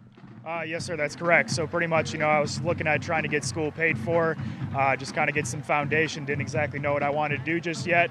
And, I'm still here 8 years later and just looking to get towards retirement, retire at 39 years old. Hey, the idea of recruitment, you're recruiting everybody, but reserves right now is kind of specialty. Yes, that's correct. I'm technically active duty for reserves under a specialized program called AGR, Active Guard and Reserve. So I recruit for active duty and the reserves itself. Well, I'll tell you, you're doing pretty good for a Warhawk. That's correct, sir. Hey, thank you for your service. Thank you for your support, sir. You got it. Boys, back to you. Call them sir. How about that? Hey, time now to take a look at plays from around the country. The best Thursday night lights and Friday night rivals highlights from across the country. Boone looks over the middle, has a man wide open. Caught at the 10, making a move, hurtling into the end zone. Touchdown, Hurricanes! Jalen Moore breaks one. Hezzies. Moore is loose. Breaks another. Come on, Jalen. Cut it back. Jalen Moore. Not one, not two, not three, but 4 touchdowns. Looking to throw. Pressure. Oh! He gets hit. Oh, my goodness. Oh, and holy cow. First and goal. Far over the middle. Pass complete for a Viking touchdown. Keith Henry with 11 seconds left. Placement. It's up. And it is going to be good. 52-yard field goal from Caleb Willis. Football. Cates has time. Goes to the end zone. Did he catch it? He catch it. Lineker. Mason Lineker from the 1.5. Hand off to Cates. Is he in? Is he in? I haven't seen the signal. He's in. He's in. Williamsville wins. Williamsville wins. Wow. 36-35 in overtime. A lot of goosebumps moments going on across the country. Mike McGivern checking in again at halftime. I've heard about women's flag football at the college level and how it's really growing. Head coach for Brian Stratton women's flag football. Jared, first of all, how's the team? Good this year. We brought in a heck of recruiting class, and we're bringing back some talent from last year. So we should be much better than we were last year. Being the only team in the state is a really big honor, and I appreciate Brian and Stratton starting this program. Hey, I think I met you like a year or 2 years ago in the building. You said this is going to be big. I don't know if you knew how big throughout the country it was going to be. Yeah, we actually have our quarterback right here. She's the 2-time All-Prep Southern Nevada State Player of the Year. Man, this is awesome. Listen, we might be related come around Thanksgiving because if we do Turkey Bowl, she's coming over and she's our quarterback. Hey, so you've been playing quarterback for a long time. Mm-hmm. Yes, correct. All through high school. Yeah, and you can throw it a little bit? Yeah. I'm never open. I'm always open on the sidelines. You guys got a chance to be a pretty good team this year. Yes, definitely with the recruiting class and returners, I think we're going to be pretty solid this year. Hey, it's a little cold right now, huh? Yeah. Man, it's not even close to getting cold. Hey, you know what? I'm telling you, this is a team to watch out for. And if you haven't seen it, check them out and support this team. I love the fact that Brian Stratton's doing this. Coach, it's good to see you again. Yeah, absolutely. Thank you. Welcome to the family. You're welcome. Back to you, boys. Beware of the Bobcats. 21-6 our score. Central leading East. Halftime rolls on as we get set for the third quarter. It is now.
Wendy's halftime report. Mac surrounded by sharp-dressed men. And the cutest little girl maybe I've ever seen. Captain Jordan Olson, how you been? It's good to see you. Oh, Mike, I'm fantastic. Good to see you again. It's like best place I could ever be. Hey, I'm telling you, it's a perfect night for high school football. Let's talk about the idea of some of these kids coming up, and I see you talking to these guys all the time, and I sat and listened, and I like what you talk about when they take that next step about possibly becoming a Marine. Honestly, Mike, like the biggest thing for them is we just want to give them the opportunity to find something that's going to change their lives and better themselves. I'm still impressed by all these young men and women who are out here today, as was evident with all of the fundraising for childhood cancer. Like really, really impressed by these young men and women. Well, it shows that whole servant leadership part. Sir, I have to tell you, for a 4-year-old, she speaks better than I do, and I love the fact that you brought her to tonight's game. Yes, sir. Thank you. Very appreciate that. She's very, very talented. Yeah, it's so nice to meet you. Want to say hi to everybody? Hi. I'm telling you, she can talk. Back to you, boys. Thanks so much, gentlemen and ladies. 21-6 our score. Second half just around the corner. It's Friday Night Rivals on My 24.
Set for more football here in Brookfield. Bob Brainerd, Terry Kelly, Mike McGivern, our terrific crew here at Brookfield East High School. 21-6. The guys, the visitors, coach from just up the road, after falling behind 6-0, have done a lot of positive things. And, I might add, they've taken advantage of some East miscues. Right. A couple of misplayed balls, a couple of situations where East gave up the big pass. Critical right now for East to get a stop, get the ball back, go down, and get some kind of a score. Yeah, and the Central defense, after surrendering that opening drive touchdown, they have really dug in and made life miserable for the Spartans. Joe Gould, the kickoff. King and Brady Bloom are deep for the Lancers. It's Bloom on the run-up at the 14. Look out. And tripped up at the 27-yard line. So sophomore quarterback A.J. Seymour. Tackled by Tyler Cloyda and Tommy Boy, so Bernay. cool. I mean, if I blanked out the class, the year, you would never guess he's a sophomore. He's been very collected in this offense, coach. Yeah, we mentioned, sophomores by this point in the season start to become veterans.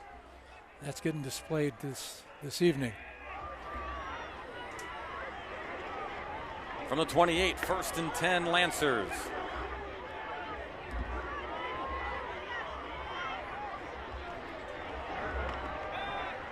Pitch it to Foster. And Foster pushed out of bounds shy of the 35-yard line by Nick Brown. Toss out to running that option if you don't have guys flowing inside out and you're leaving your outside man on the island. Tough job. Run out of bounds by Nick Brown. Foster got 5, 2nd and 5 from the 33.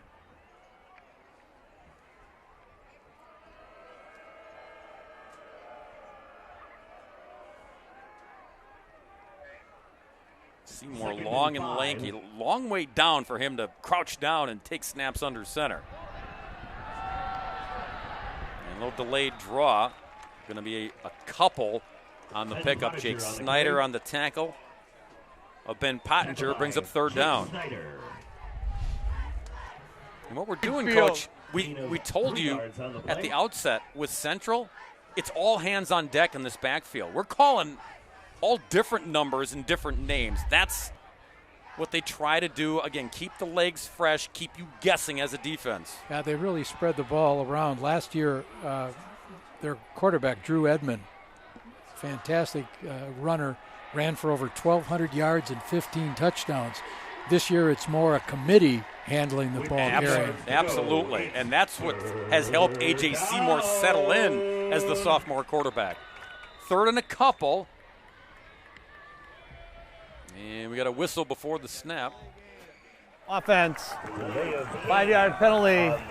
Still 3rd down. A little tardy getting the snap off is Brook Central. So now instead of 3rd and 2, you face 3rd and 7.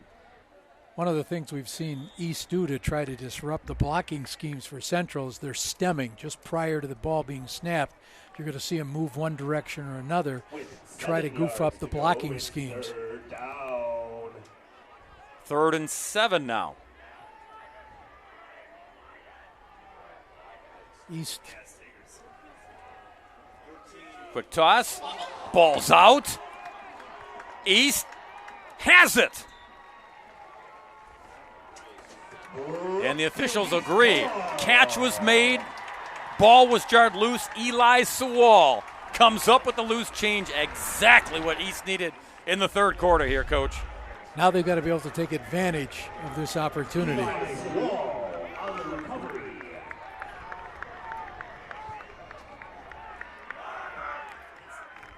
So a turnover gives East the football. Trailing 21-6, they needed something good to happen, and that happened. After the play, personal foul, Brookfield East, 15-yard penalty. And you can hear over the public address here that after the play was over, a personal foul. So instead of the 30, you're going to start at the 45-yard line. Sometimes those self-inflicted wounds really, really hurt. Each week we'll highlight the best of the best with the Cousin Subs best play of the game. Cousin Subs, we believe in better. From the Lancer 45, 1st down Spartans. So now 1st and 10 from the 45. Cheatham with time, but runs out of time. Sacked by Eli Peters of Central. Elijah Peters with the tackle behind the line of scrimmage. Peters, another one of those two-way players. You're seeing more and more teams, even though they used to platoon, more and more teams are trying to have 2 or 3 guys that go both ways. Since they're outstanding players, coaches feel they need to have them on the field. So they got the fumble and had the ball at the 30. A penalty and then a sack. They're back at midfield. 2nd and 14. Matter's got it, and Matter thrown down for a loss. Peters again in the mix. Boy, Coach, you said East has to take advantage. They are not doing that. Yeah, that front 4, Carter Wellsmith, Eli Peters, Kyle Robinson, Jaden Blagg do an excellent job. The linebackers, Aaron Merrick, Tommy Bloom, Colin Brusky filling in.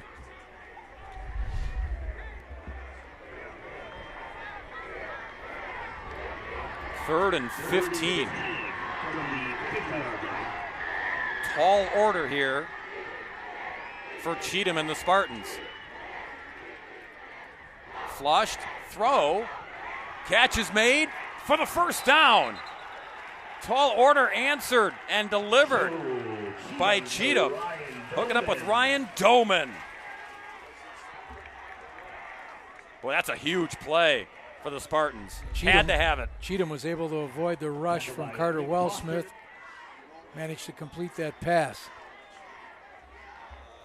And Doman, whose brother played here, was so good for the Spartans a couple years ago. Got to where he needed to get and got the first down. Cheatham over the middle, catch is made. Jake Snyder weaving his way for another first down to the 15. Check at the 20-yard line, but in the red zone, Coach. We've got a Brookfield Central player down. I think he ran into his own man. I think they banged knees, and right. You can see the big guy down at the 20-yard line with the medical staff out there. Mike McGivern, we check in with Mac once again. Hey, guys, from Carthage College, Ben Gors, he's Director of Admissions and Financial Aid. This is homecoming weekend, big weekend to come visit. It is. If you want to come and visit, see it. There's a parade tomorrow, the football game. We have soccer games all weekend, beer tents, lots of food. Come and visit. But in addition to that, lots of opportunities to come and visit here as we move forward through the fall. It's a great time to visit, especially for you seniors. Come and visit us if you want to meet with a professor, meet with a coach, see our facilities. We will do that all for you. In addition to that, our scholarships are becoming available as well. So those scholarships are readily available, departmental scholarships, merit scholarships, and now is the time to apply to Carthage as well. You can use a fee waiver code, Friday Night Rivals, FNR. Please use that fee waiver code, and you can go ahead and apply to Carthage, and that will waive our $35 application fee. Hey, man, it's good to see you. Have fun this weekend, homecoming. Absolutely. Thanks, Mike. Boys, back to you. Thank you, gentlemen. Jaden Blogg, the junior defensive end, is the young man who needed help getting off the football field for the Lancers. From the Lancer 20-yard line. One of those big bodies up front who loves the contact, but the contact not kind to him there. 1st and 10 from the 20. Sliding through, Matter. Down he goes. Brady Bloom playing both sides of the football and doing it quite well for the Lancers tonight. 5th tackle for number 2.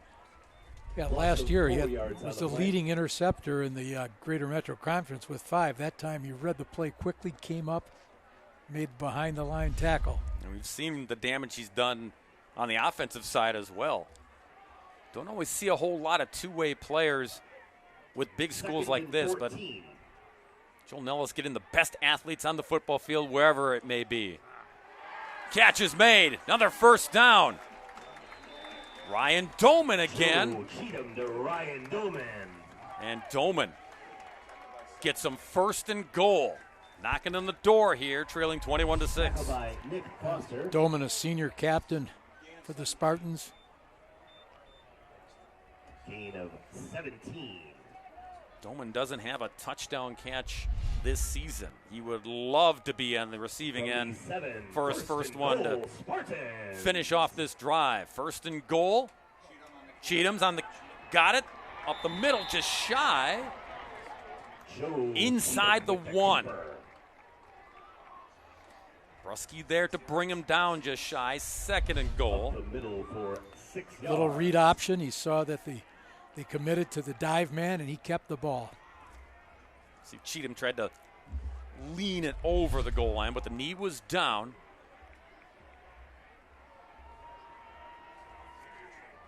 Trying to cash in off the turnover. A yard away from doing just that. 2nd and goal. Cheatham going to take it himself. Touchdown. Just needed a yard, and he found a little opening. And it's 21-12. 2-point try, Coach.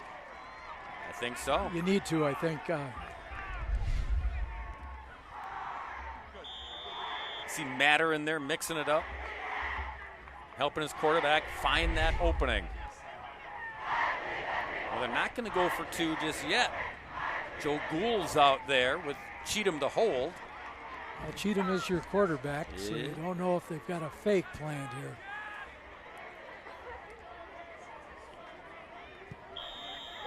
Bangs it through for the extra point, so a one-score game. 8 gets you tied, and Ben Farley says we'll worry about the two-point conversion later. We got the 6, though, after the turnover, and that's what's key. Yeah, East needed to capitalize on that. Let's go down to Mike McGivern once again.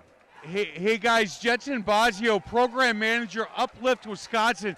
They're doing some really good work. Let's talk about your program. Hi, so we just launched Uplift Wisconsin through Mental Health America of Wisconsin on July 31st. We're a statewide peer-run warm line. Anyone can call. You don't have to be in crisis. We're completely confidential and anonymous, and we're open noon to midnight daily with hopes to open 24/7 by January 2024. Hey, how can people get more information on it? So if you head to mhawisconsin.org/upliftwi, you can learn all about our new program and give us a call. Hey guys, before I let her go, for you Brewer fans, older guys like me, her dad, Chris Bosio, one of my favorite Brewers of all time, and I'll tell you what, he could throw the ball. I would take him deep. No, I wouldn't. Hey, it's so nice. Keep up the good work. Thank you so much, and thank you, everyone. Give us a call at Uplift Wisconsin. Thank you so much. 534-202-LIFT, 5438. There you go, boys. Back to you. Wow, Chris Bosio's daughter. And Mike going there, try to get the extra tickets, playoffs. No wonder Matt gave her the mic. Here, you got it, young lady. She can come up here and call the second half if she'd like. Have to remember, we all can be replaced, oh, right? don't I know it, Coach. Kickoff coming from Gould. Angles it sideline, and it stays in bounds. Picked up by Bloom. Bloom, backwards, forward, still on his feet. Kid won't go down. Not on first contact, finally brought down at the 23-yard line. On the return. Brady was hoping that ball would trickle out of bounds, and they'd get it up a lot farther, and now Bloom is still down. On the tackle. I was wondering, Coach, because he got in the mix master there, and he got hit a bunch of times. He's up and moving, which is a good thing, That's especially great. a guy that's going both ways. There's your last drive by East. Again, they got the turnover. That was critical.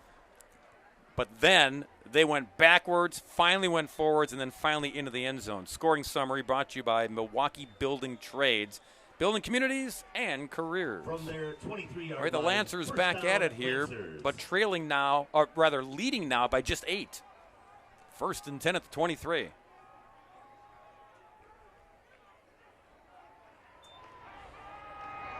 Seymour's got it. Slips one tackle. Tommy Verheyen was there to slow him down, and that was key. Yeah, Verheyen last week picked off a pass and returned it 40 yards for a touchdown. I'm sure he'd love to be able to repeat that performance.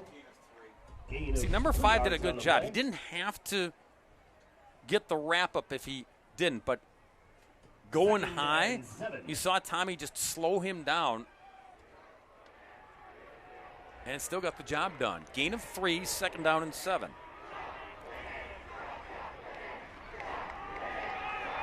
Seymour gives it and then shoves Pottinger forward. Sing on the tackle. 3rd down awaits the Lancers, but needing only a couple. Tough run in there by 14. 6 yards on the run. 3rd and 1 now at the 32. 1 yard to go. It's 3rd down.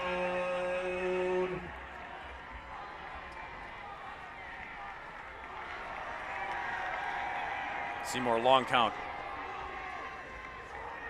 And the give, push the pile, move the chains, 1st down, Brooks Central. A.J. Seymour with the keeper.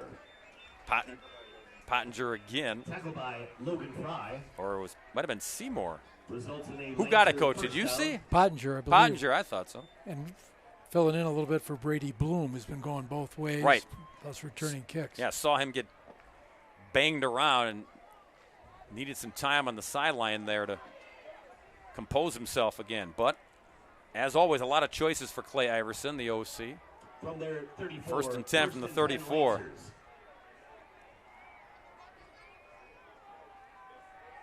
Toss it to Foster. And on the cutback, he'll get a couple. Verheyen again was there to bring him down. 2nd and 8. Jack Murray and Tommy Verheyen. Well, they get that motion man heading to that wide side and get the quick pitch out to him. Try to get outnumber East on the flank. East has seen that before, however. They covered up quickly. Only allowed a pair of yards. From the 36, 2nd and 8. 2nd and 8.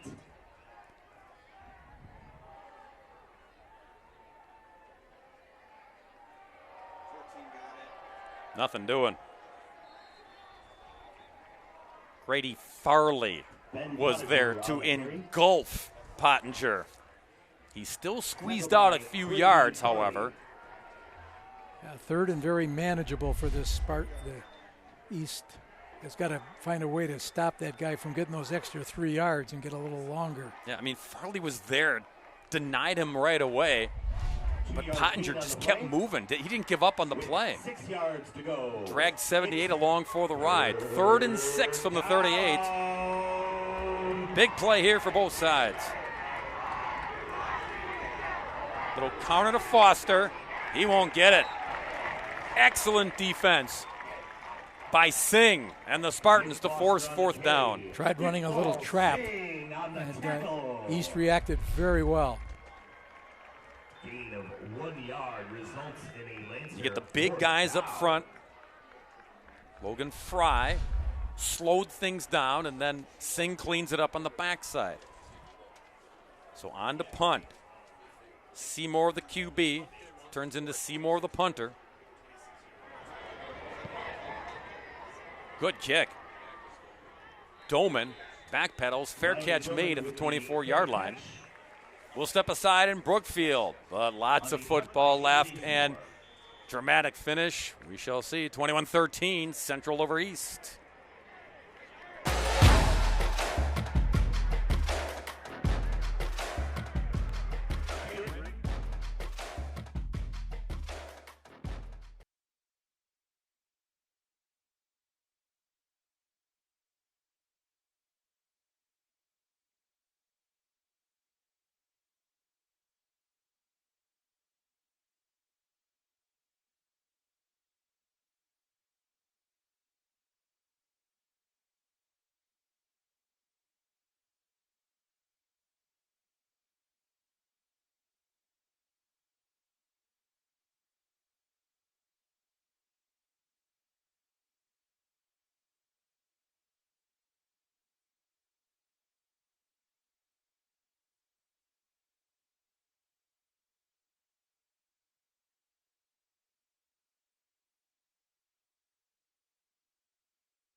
My 24 has the stories that will leave you talking. Spill all the tea with the tantalizing tales of Murray, Caramo, Steve Wilkos, and Jerry Springer. Weekdays starting at 9 a.m. on My 24. Late stages of the 3rd quarter. Brook East trailing by 8 to Brook Central. From their 24-yard The line. Spartans 1-5 on the season, 1-3 in conference play, but going toe-to-toe with their rivals as Matter gets the carry. And Matter gets a couple off the left side. Max Matter on the carry. Colin Brusky in on the stop. And Spartans slow to get up. That's Grant Pinkow, 73. We're going to shake it off, I think. Nope, now Grant goes down to a knee. He tried to get back in the huddle. And hopefully it's just a cramp.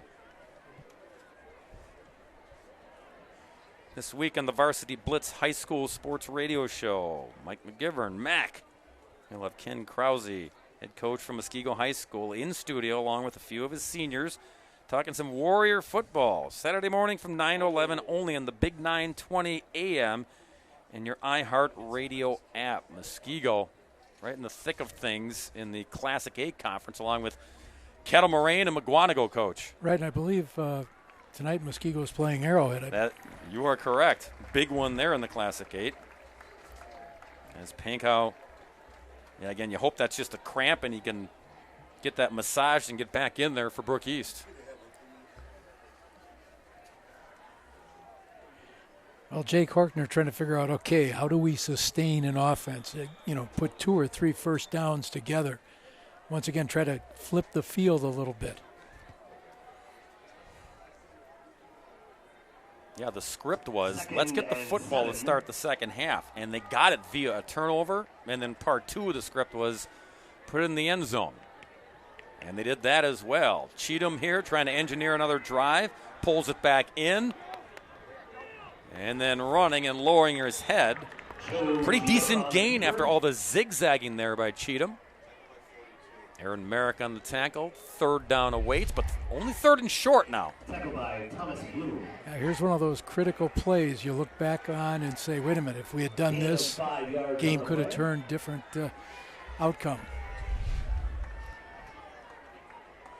And Cheatham was aware of that. You could tell he was trying to stay on his feet and get as much yard as he could squeezed out of that play to make this more manageable. 3rd and 2 for Brook East.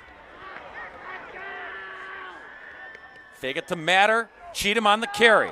And he'll get the first down. Foster wraps him up, but they move the chains here with a minute to go in the 3rd.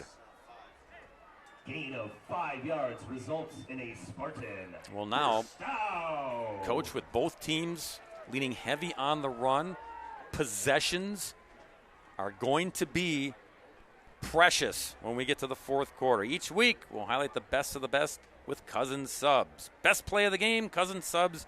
We believe in better. 1st and 10 East at the 37. 1st and 10 Spartans. Cheatham. Catch is made. Doman gets slammed down by Nick Foster. But the damage done and another first down. Well, that's the time they put trips to the sideline and then ran them in motion. So technically you've got quads out there. Try to get numbers so you can get a couple of those guys to step up field and put a block. Trying to get off another play here before the 3rd quarter ends. 1st and 10, just shy of midfield. Or maybe they don't snap it. Trying to draw them offside. At the end of 3 quarters, the score They'll turn them around here for the 4th quarter in Brookfield. This game's still available for the taking. It's Central 21, East 13. 4th quarter of Friday Night Rivals. Back in action when we return.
Fourth quarter, they are ready to go. 1st and 10 Spartans. Matter dancing, hit hard at the 46-yard line by Brady Bloom. Max Matter on the carry. Good to see number 2 back in there, Coach. By Brady Bloom. Picked up 4, 2nd down and 6. I want to reiterate again, with both teams heavy on the ground again, you're not going to get a whole lot of possessions here in the fourth quarter, so you better make it count. And that old adage, you know, the longer you let a team play with you, the more bad things can happen. Absolutely. East hoping good things happen on this drive. 2nd and 6. Cheatham runs right in to a white wall. And I don't mean the tires. Second line, Aaron Merrick and Connor McGowan. Cole Horner, number 10. Yeah, they had him on a blitz that time.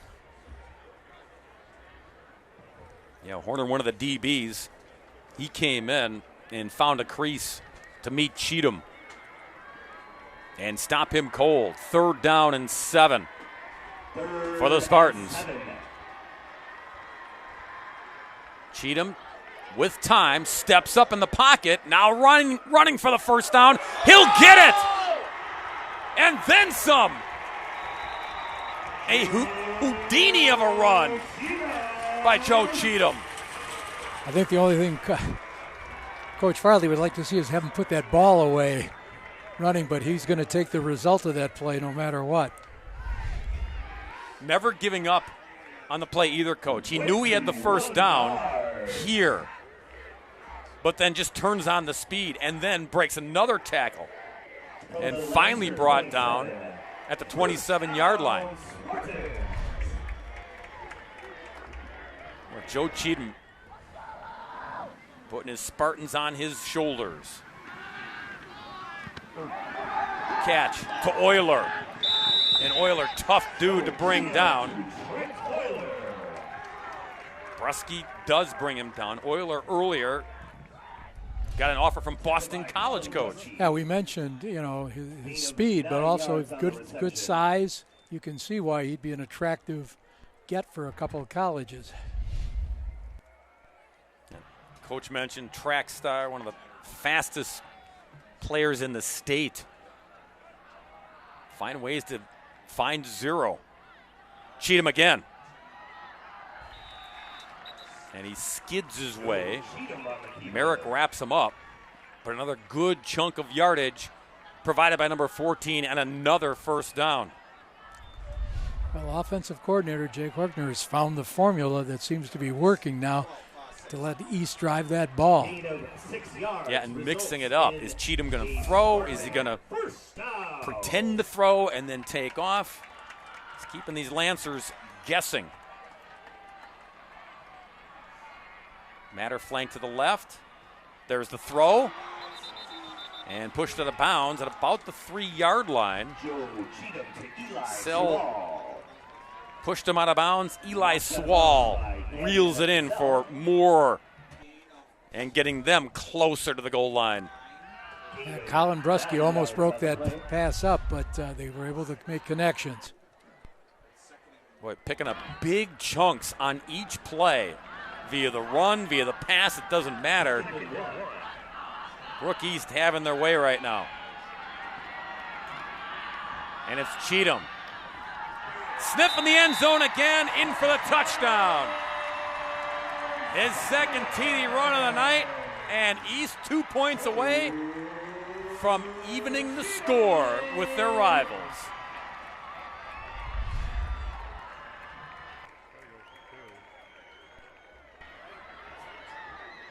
And looking up, says, I'm in the blue end zone.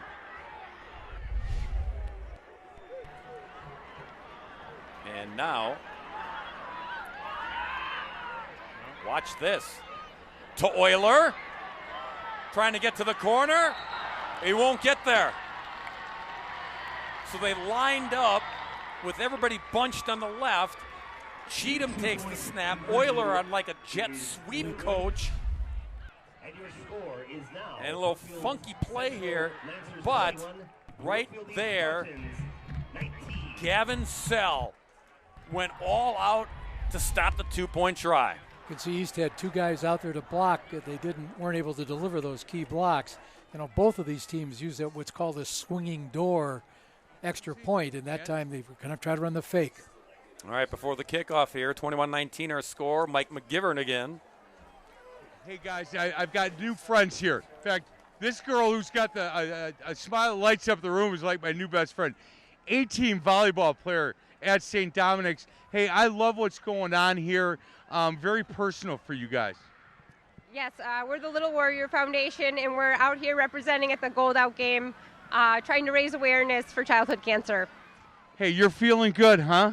Incredible. Yeah, let's talk a little bit about her history, if we can. Yeah, Lucy was diagnosed with Ewing sarcoma just about 4 years ago, and we realized that the treatments for Ewing sarcoma and all children's cancers haven't advanced in nearly 40 years. So our family all banded together and started the Little Warrior Foundation, and now, thankfully, Lucy is 3 years in remission. So let's talk about it. First of all, you're a good student, right? I hope so. I think so. You got a twin brother and a younger sister? Yes. And I have to tell you, you're feeling great. You're so happy we're raising some money, but I just physically, mentally, you're doing really well. Yes. And you're a pretty good volleyball player. Yes, I think, yeah. St. Dominic's a good team? Yes. I'm telling you, guys, spend some time with her. You feel so much better about life. Look at this smile. Thank you for doing this. And you know what, guys? I hope we're raising just a ton of money. Little Warrior Foundation? Little Warrior Foundation. Little Warrior Foundation. Boys, back to you. Thank you, ladies. Appreciate the time. You saw the kickoff go OB. So the Lancers will take the football with the lead, clinging to a 2-point lead now. But they got stout with the D on the 2-point try that would have tied it. Now, you see the time, 8:52. Optimal for Clay Iverson and the Lancer offense. Run the football, pick up first downs, grind clock. Shorten the game here, Coach. Yeah, clock is East's big enemy right now.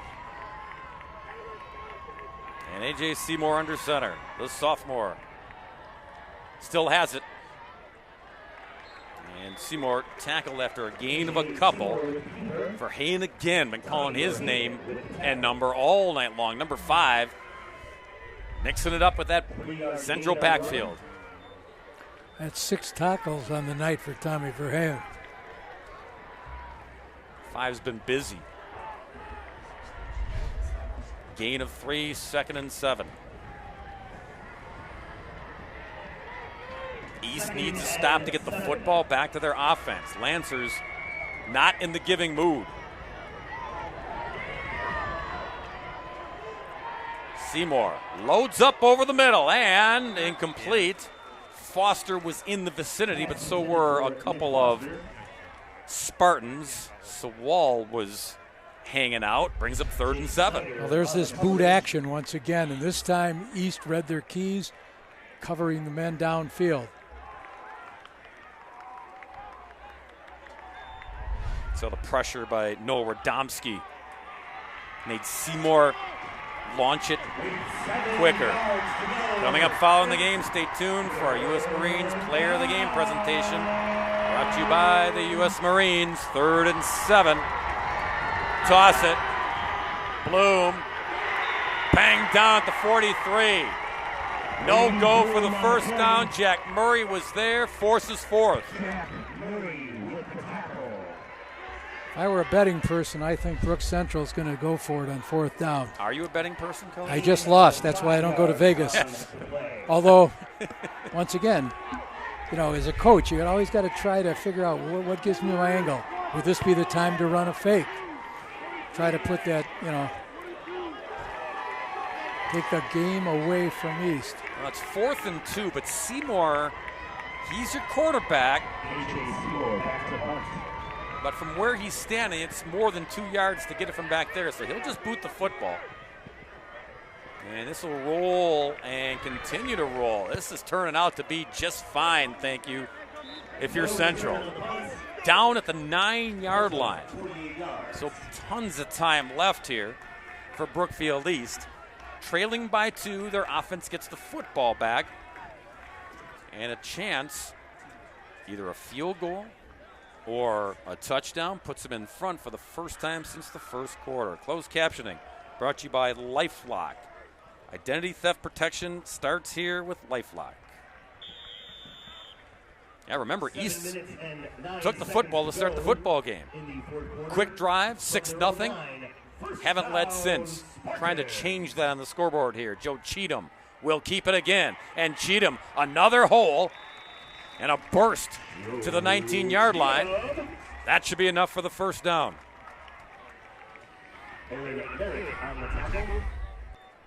Merrick brings him down. Otherwise, danger zone. But again, Coach, this kid does not go down single-handedly. Right, he's got to put the Spartans on his back the second half.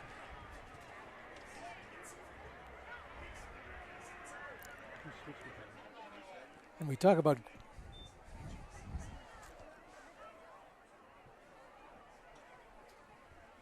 Let's go down to the field once again with Mike McGivern.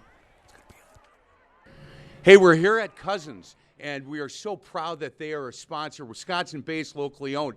I'm here with Justin McCoy, Vice President of Marketing. Hey, Justin, I think everybody knows that Cousins has the best subs. I believe that. And you guys have given back to our community so much, and I wanted to talk a little bit about that part of the mission statement with Cousins. Yes, we were founded in 1972 in Milwaukee, Wisconsin, and giving back to the communities we call home has always been a part of our ethos. We in 2013 created our Make It Better Foundation, and we give back to the community in 3 different ways: health and wellness, hunger, and youth education. You know, Justin, I think that people know where they were the first time one of our sports teams wins a championship, when they win a pennant, something like that. I know exactly where I was the first time I had a cheesesteak. Off of Brady on Farwell. That was your second store. Yeah, that was the second store Bill and Jim opened. If that store were open today, it would be the busiest store in our system. It's no longer there, but it's one of the cornerstones of our brand and how we really exploded on the scene in Milwaukee. Hey, Justin, we're so proud to have you as a sponsor and a partner with us on Friday Night Rivals. Cousins Subs, because you guys believe that giving back to the community is so important, and that's what Friday Night Rivals is about. So thank you for that. Thank you for letting us be a part of it. You bet. Back to you. Okay, being the newbie, I lied. It wasn't down on the field. It was at a Cousins Subs. I could smell the bread during the interview. Nick Foster was the injured Lancer. They helped him off the field. Back on the field, Matter pushing the pile past the 26-yard line. Good run on first down. We talked about Central liking to grind the ball down the field, take time. Much what East wants to do here. They want to get down, get a score, field goal, whatever they need, and not leave Central with any time. Yes. Easier said than done, though. Yes, part 2 of that. You got to score here because not going to be a whole lot of time left when it's all said and done. 2nd down and 4. Cheatham buying time. Dragging bodies, finally brought down at the line of scrimmage. Jake Paradowski was in the mix. And here's a big play for both sides. 3rd and 3.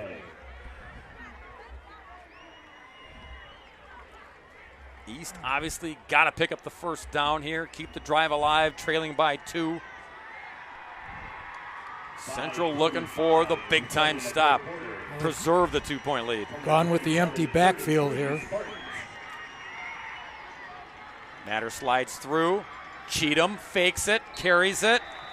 A yard shy. 4th down. Are you going, Coach? Central says, we got the football.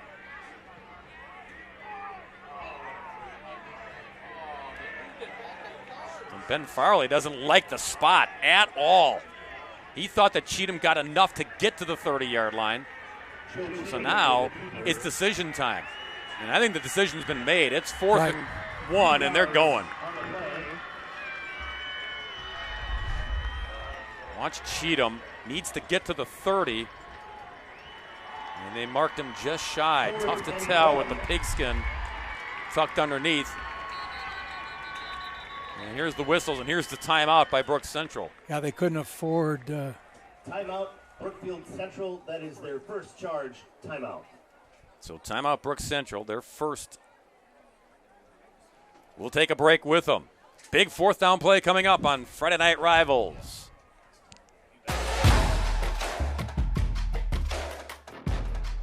Daily grind, wearing it out, looking for.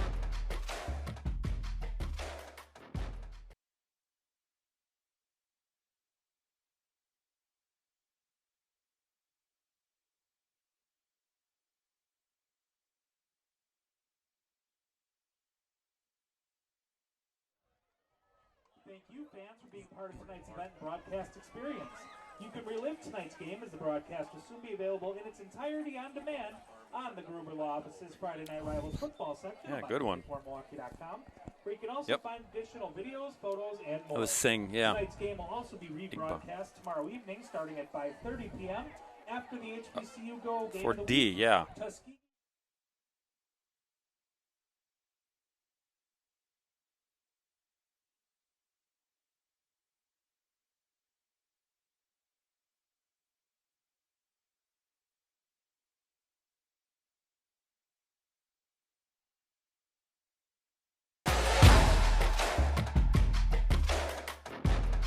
Saturdays are going to be legendary. CW Sports brings you ACC football action Saturday at 1 as the Virginia Cavaliers battle the Eagles of Boston College, where Trent Euler will go, maybe, live on CW 18.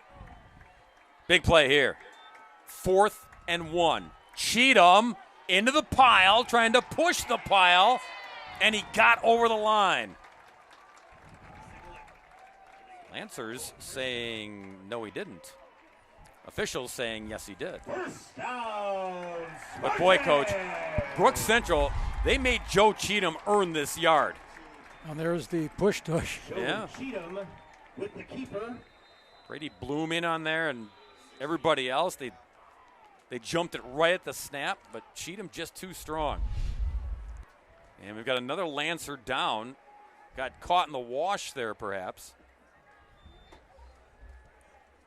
All right, time now for tonight's Milwaukee Admirals hit of the game. This happened back in the first quarter. Iqbal Singh, Coach. Watch number 9 come into your picture right there. Hello. Like we said, he tried to tackle the mesh and made it right to the ball carrier.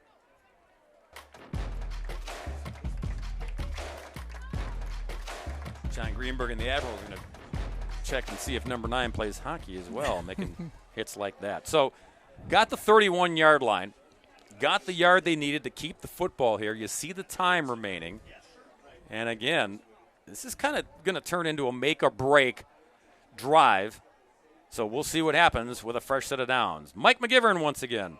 So I introduced you to my new best friend, Lucy, right? And St. Dominic's came out to support this game tonight, to support her. These are all 7th graders from St. Dominic's. And guys, look at the new bracelets I've got, right? Little Warrior Foundation. Back to you, boys. Gonna need a bracelet, Mac. Get extras. 1st and 10. Give it a Matter, and Matter. A loss on the play. Brady Bloom in there again. Number 2, first on the scene. And then help from the backside. 3 yards on the play. Man, is Bloom a beast. Second and Things 13. come in small packages, don't they? 5'9", 165, but plays bigger. 2nd and 13 for East. Cheatham trying to get some of it back. And he will. Careens forward to the 36-yard line. You're looking at 3rd down and 5 now. Under 4 to go in regulation. I think all plays now for East are going to be 4-down plays. They don't want to ever have to kick the ball back. Yes, and if you do, you may never get it back. So point taken, 4-down territory here on 3rd and 5. Cheatham again. Bouncing and punishing to get the 1st down. Man, it's Joe Cheatham just willing his way. Meeting these tacklers head on, coach, but no fear. A little under 3.5 minutes to go, so East is accomplishing one of its goals, grind out yardage. They got to make sure, though, that they don't run out of time. This is a 1-5 football team. They've had so much adversity, a lot of youth who's been trying to gel and get on the same page week after week. Doing that tonight. Cheatham, sideline toss. Incomplete. Doman, the intended receiver. It'll be second down and 10. Brady Bloom on the coverage. Brady Bloom once again figuring in on the play on defense for the Lancers. I mean, how many Brady Blooms are there on the football field? Clone number 2. He is everywhere. Second and 10 from the 41. Too many people in the back huddle. Yeah, legal substitution. Legal substitution on the offense. 12 players on the field. That penalty is 5 yards. Second down. That's Mike Arndt. He can count. He's telling East, you guys didn't count. So a 5-yard penalty back to the 36. Second and 15 coming up now.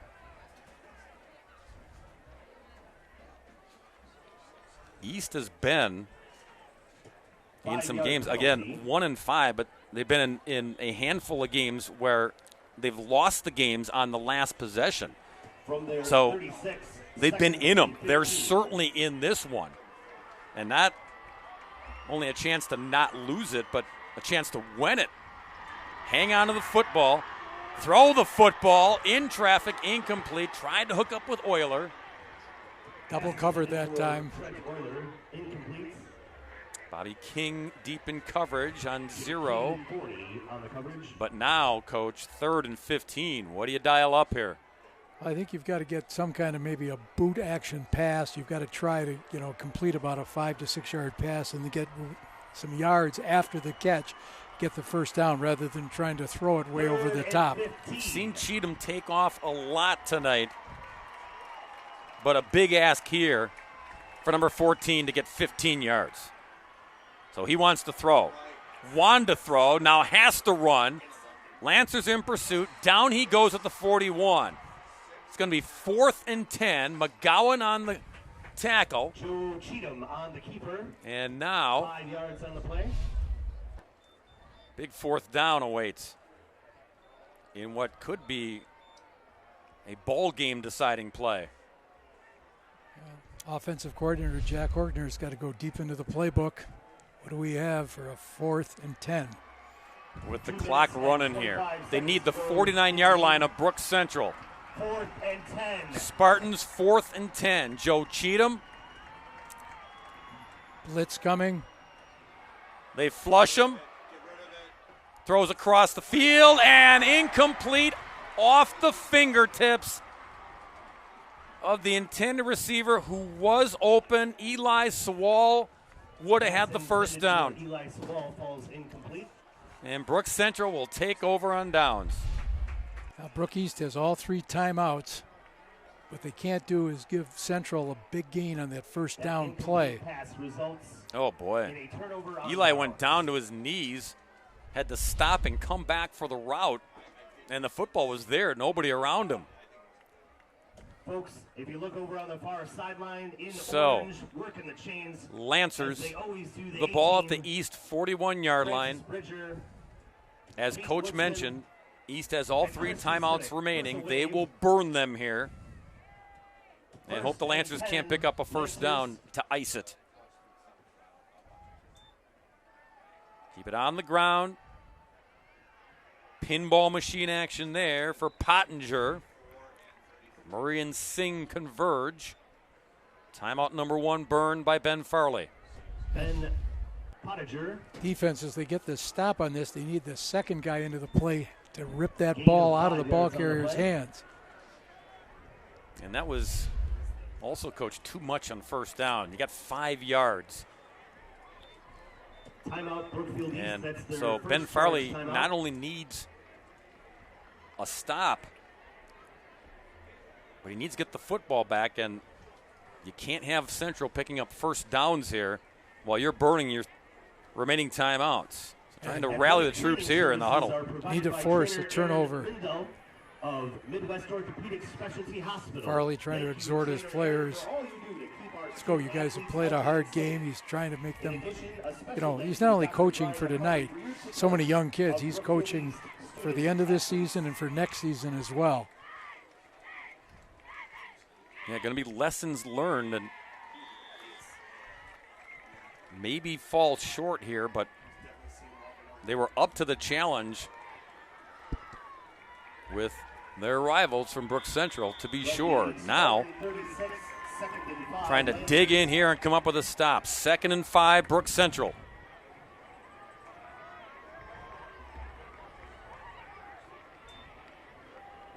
Quick give to Bloom. Bloom to the 30, and that's a first down for Brook Central. Brady Bloom with the carry. And stop the clock to move the chains, and then start it again. Big carry by number 2. Well, this gold-out crowd has been treated to an excellent game. Two teams playing very hard, trying to rally people around a great cause of fighting childhood cancer. Yeah, and we've said it from the outset and all game long. It's not lip service. That don't look at the records when these two teams play, and they made us look good by playing an excellent football game. 1st and 10 Lancers trying to put this one away. Bloom with a carry for 2. Second timeout burned here by Ben Farley. He's got 1 remaining. Timeout Brookfield East. That's their second charge timeout. Do the math here. I was promised there'd be no math tonight, but math is hard, Coach. Math was very hard for some of us. No, I'm doing it with you because even if they don't pick up the first down here, East is going to burn their final timeout after this play, and then ain't going to be a whole lot left on the clock. Probably be like 10 to 20 seconds left. That's if they can get this stop. And to echo what you said earlier, if you're the second guy on the tackle, you're going for the pigskin right here, trying to rip it away. You need to cause the TO.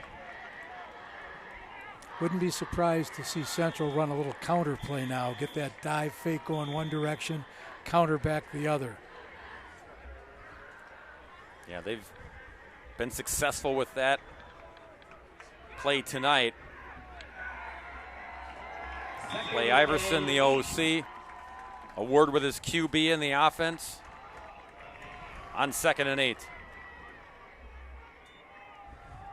Pottinger, ball security there. He just goes down quickly, and now 3rd and final timeout by Brook East. That's their 3rd and final charge timeout. Lancers will have a 3rd and 9, but again, even if they don't pick it up, this clock's going to wind down to under a minute to go.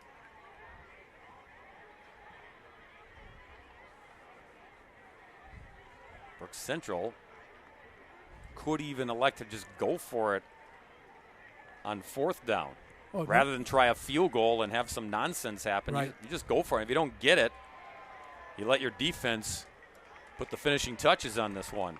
But first things first, they'll try to get it with their offense here on 3rd and 9. D coordinator Jack Stager and head coach Ben Farley, trying to tell you the guys, all right, here's what you got to key in. Watch that wing back. See if they try to sneak him through. So here we go from the 30. 3rd down and 9.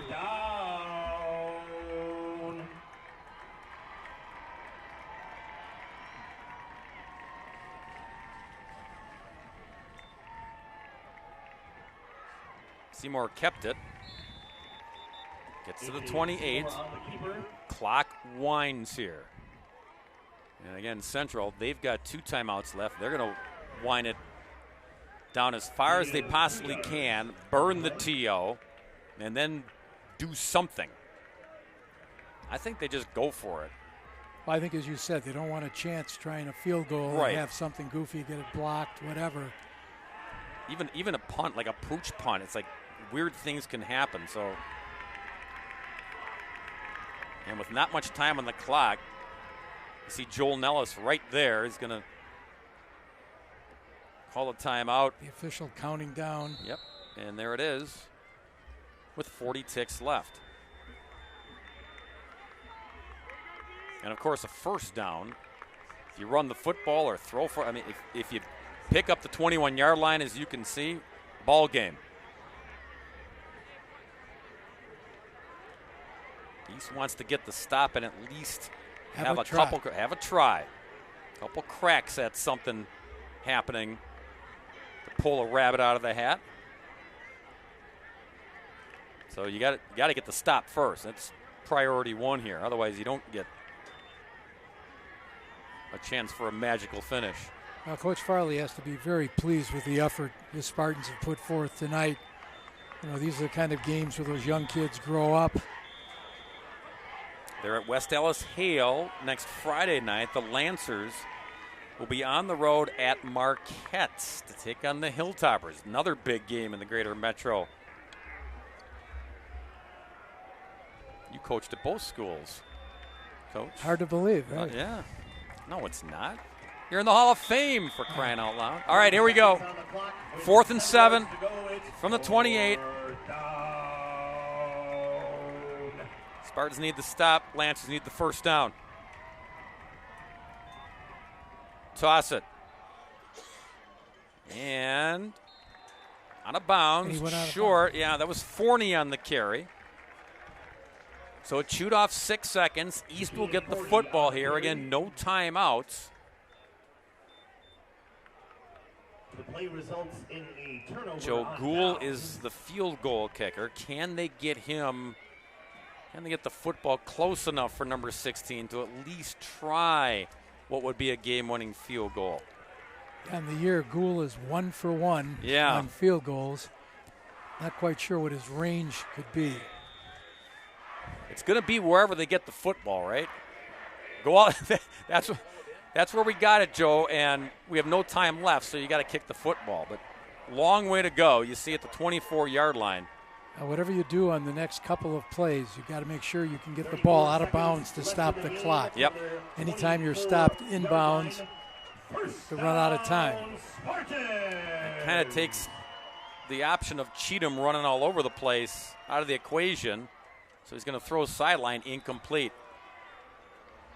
I mean, Joe really can't do that, Coach, because A, it's going to chew up a bunch of time. B, then you got to get everybody up and spike the football. So Lancers know that. They'll let him run. Just keep him in bounds if he decides to run. 2nd and 10 now for East, trailing by 2. And they're playing over the top, making sure that Euler can't get free. Yeah, he's a marked man. Dropped by Nick Brown. Incomplete, 3rd and 10. Well, East certainly needs a big chunk play. And so far, they've tried for the little chunks, and they haven't gotten either. 3rd and 10. Also cognizant of the clock, trying to work that sideline. They've got this middle backer spying on Cheatham, making sure he doesn't break loose. Watch out. Throw, catch is made, and clock's going to wind. Nope. They're going to give him the first down, so it stops, thankfully. You need to clock this ball right now. Ryan Doman. Throw. Doman the catch again, and boy, he just skittered out of bounds at the 43. Stops the clock with 15 seconds. Gain of 8 yards. Yeah, be careful here, Brook East, of anything in the middle of the field. You can maybe throw one more sideline pass, but then you got to get it into the end zone to have a chance. Yeah. And that's when number 14 just has to show off his arm strength, but not there yet. 43-yard line, 2nd and 2. Cheatham clutches, catch is made, inbounds, that's trouble. It's a first down. Once again, now they have to spike it so they can set up their play. 7 seconds left. And they clock it with 5 left. Now, even though he got the first down, that chewed up a lot of time. And now it's, you're hoping Kenyon Drake is somewhere and Rob Gronkowski is back deep for Brooks Central. But they're going to send everyone deep. Do we have the Stanford Cal band play coming on this one? You, no band out there, but I used the Miami Miracle. You used the Stanford band. Either way. Foster is deep for Brooks Central. So is Jaden Blogg. They're both standing at about the 15-yard line. They're the last line of defense. If anything gets in front of them, they have to make the tackle. Could be the last play of the football game. Central calls a timeout. Yeah, build the drama, Joel Nellis. Nice job. Third and final charge timeout. Third and final timeout by Central. Both teams are out of TOs, so again, could be the final play of the football game, barring a penalty. Folks, if you could please remember when the game has completed to look around you and pick up any trash or recyclables and place them I'll in ask the you, proper Coach, receptacles. how often at the high school level do you practice game situations like this where you do maybe a bunch of laterals? Do they even practice it? Or? Oh, yeah. Most nights, Thursday nights before a Friday game, you go through a couple of those special plays where you have to, pull the rabbit out of the hat. Right. And you'd be surprised how often that situation comes up. This would be, it would be an all-timer if East pulled this one off. By the same token, I don't know if Central can drop any more people deep. They've got 3 guys in the line of scrimmage. Dropping 8. Yeah, dropping 8. That's a lot of bodies for the last line of defense. And now you think about the Boise State where you've got a pass with a that one too. Hook and lateral, plays like that. Cheatham dancing, throws, batted down. That's what you do, and that's how you win the football game. Batted down by Gavin Sell. And Brookfield Central hangs on to beat Brookfield East in the latest matchup of this rivalry. Central Lancers 21-19, the final score. Tonight's game is sponsored We'll step by aside, but SSR, post-game, we're gathering all the necessary elements to bring it to you on My 24. Sarah Anderson's Sandy Tundra Rental and Kevin Reagan Shore West Realtors. Thank you for your support of Spartan football. And thank you all for coming out.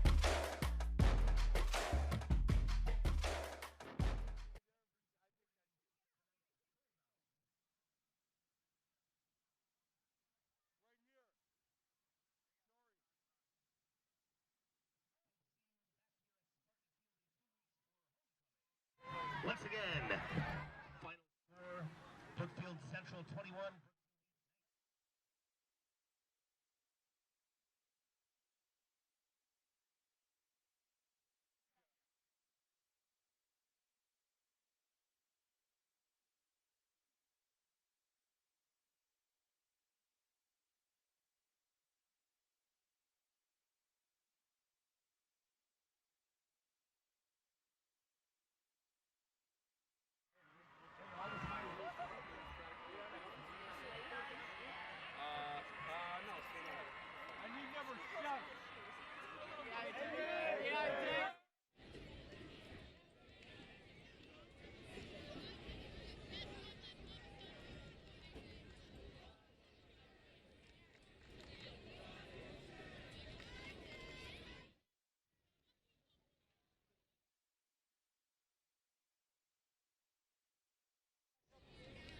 Come back, I'll talk to your coach for a minute, and then you guys can jump around and do whatever y'all want to do. Okay.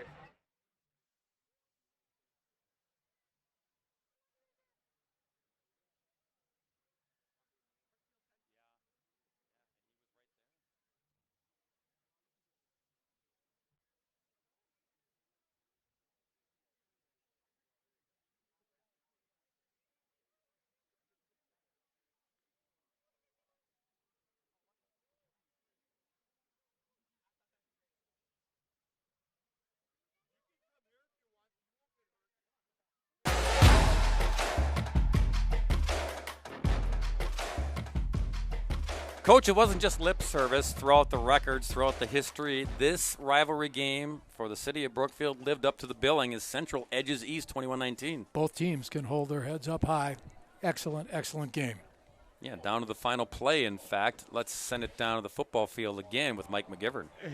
So, guys, U.S. Marine Player of the Game, A.J. Seymour, what a good game. You know, senior year, you always want to make sure you get a win against Brook East, right? Of course. I mean, I'm in my sophomore year, so we got a couple years left. But hey, no, but for these seniors, that's what you got to make sure you get one of those for these boys. Hey, anybody here you want to thank? I want to thank the whole team. I want to thank God for this opportunity. It's just been a wonderful time. Hey, I got to tell you, that offensive line, man, they block well for you. Oh yeah, I love each and every one of them. We have a great brotherhood on this team.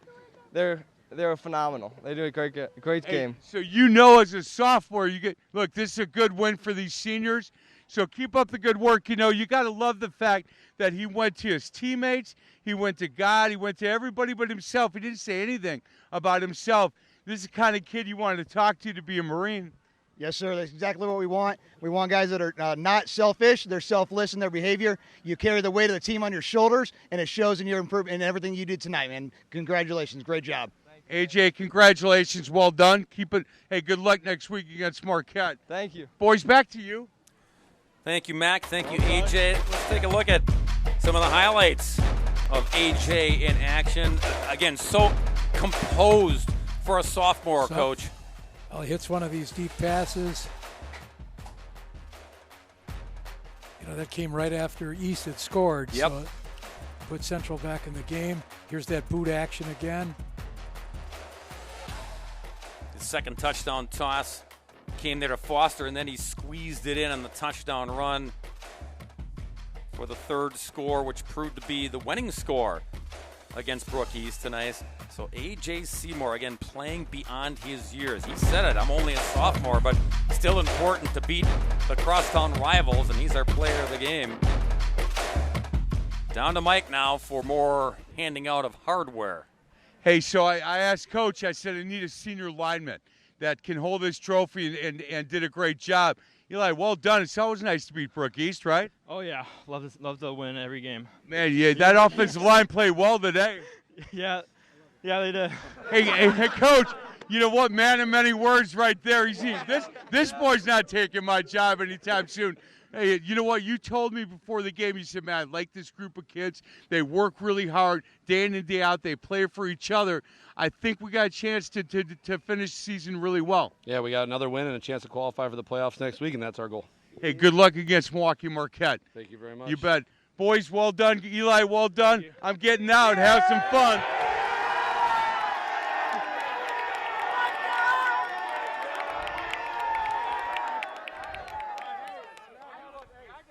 Matt gets out always just in time.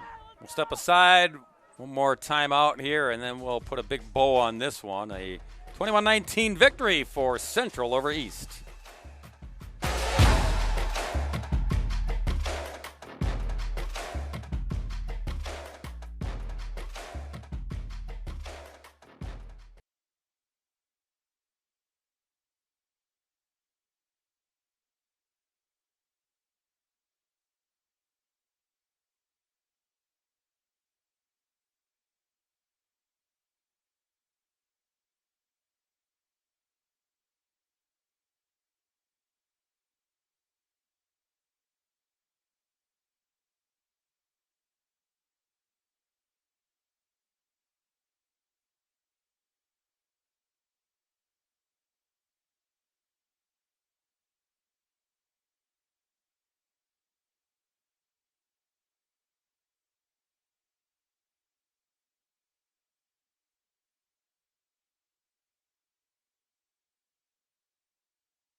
Back here in Brookfield, let's take a look at tonight's Cousin Subs best play of the game. Cousin Subs, we believe in better. Coach Terry, well, if it's the last play that cinches the deal, that's the best play for Brook Central. You got to knock it down.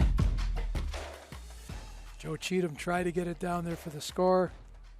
Gavin Sells said, nope. Nope. Spike that ball. Don't tip it around. Knock it down. Best play of the game brought to you by Cousin Subs. Well, we want to thank all the sponsors who bring Friday Night Rivals to you each week. Gruber Law Offices, Planet Fitness, Best Electric Service, LifeLock, West Bend Insurance, Bryan and Stratton College, Cousin Subs, Uplift Wisconsin, Liuna Local 113, Carthage College, Wendy's, U.S. Army, Milwaukee Building and Construction Trades Council, the Milwaukee Admirals, drop the puck, and the U.S. Marines. Don't forget, tonight's game will replay on My 24 Saturday at 5:30 p.m. Then tune in next Friday night at 7 p.m. for a North Shore Conference rivalry matchup as Hartford travels to Slinger, the Orioles and the Owls in their annual Coaches vs. Cancer game. That'll do it for us from Brookfield. For Coach Terry, for Mike McGivern, for our entire terrific crew here in Brookfield, Bob Brainerd saying so long. Once again, the final score, Central over East, 21-19. You've been watching Week 7 action of Friday Night Rivals on My 24.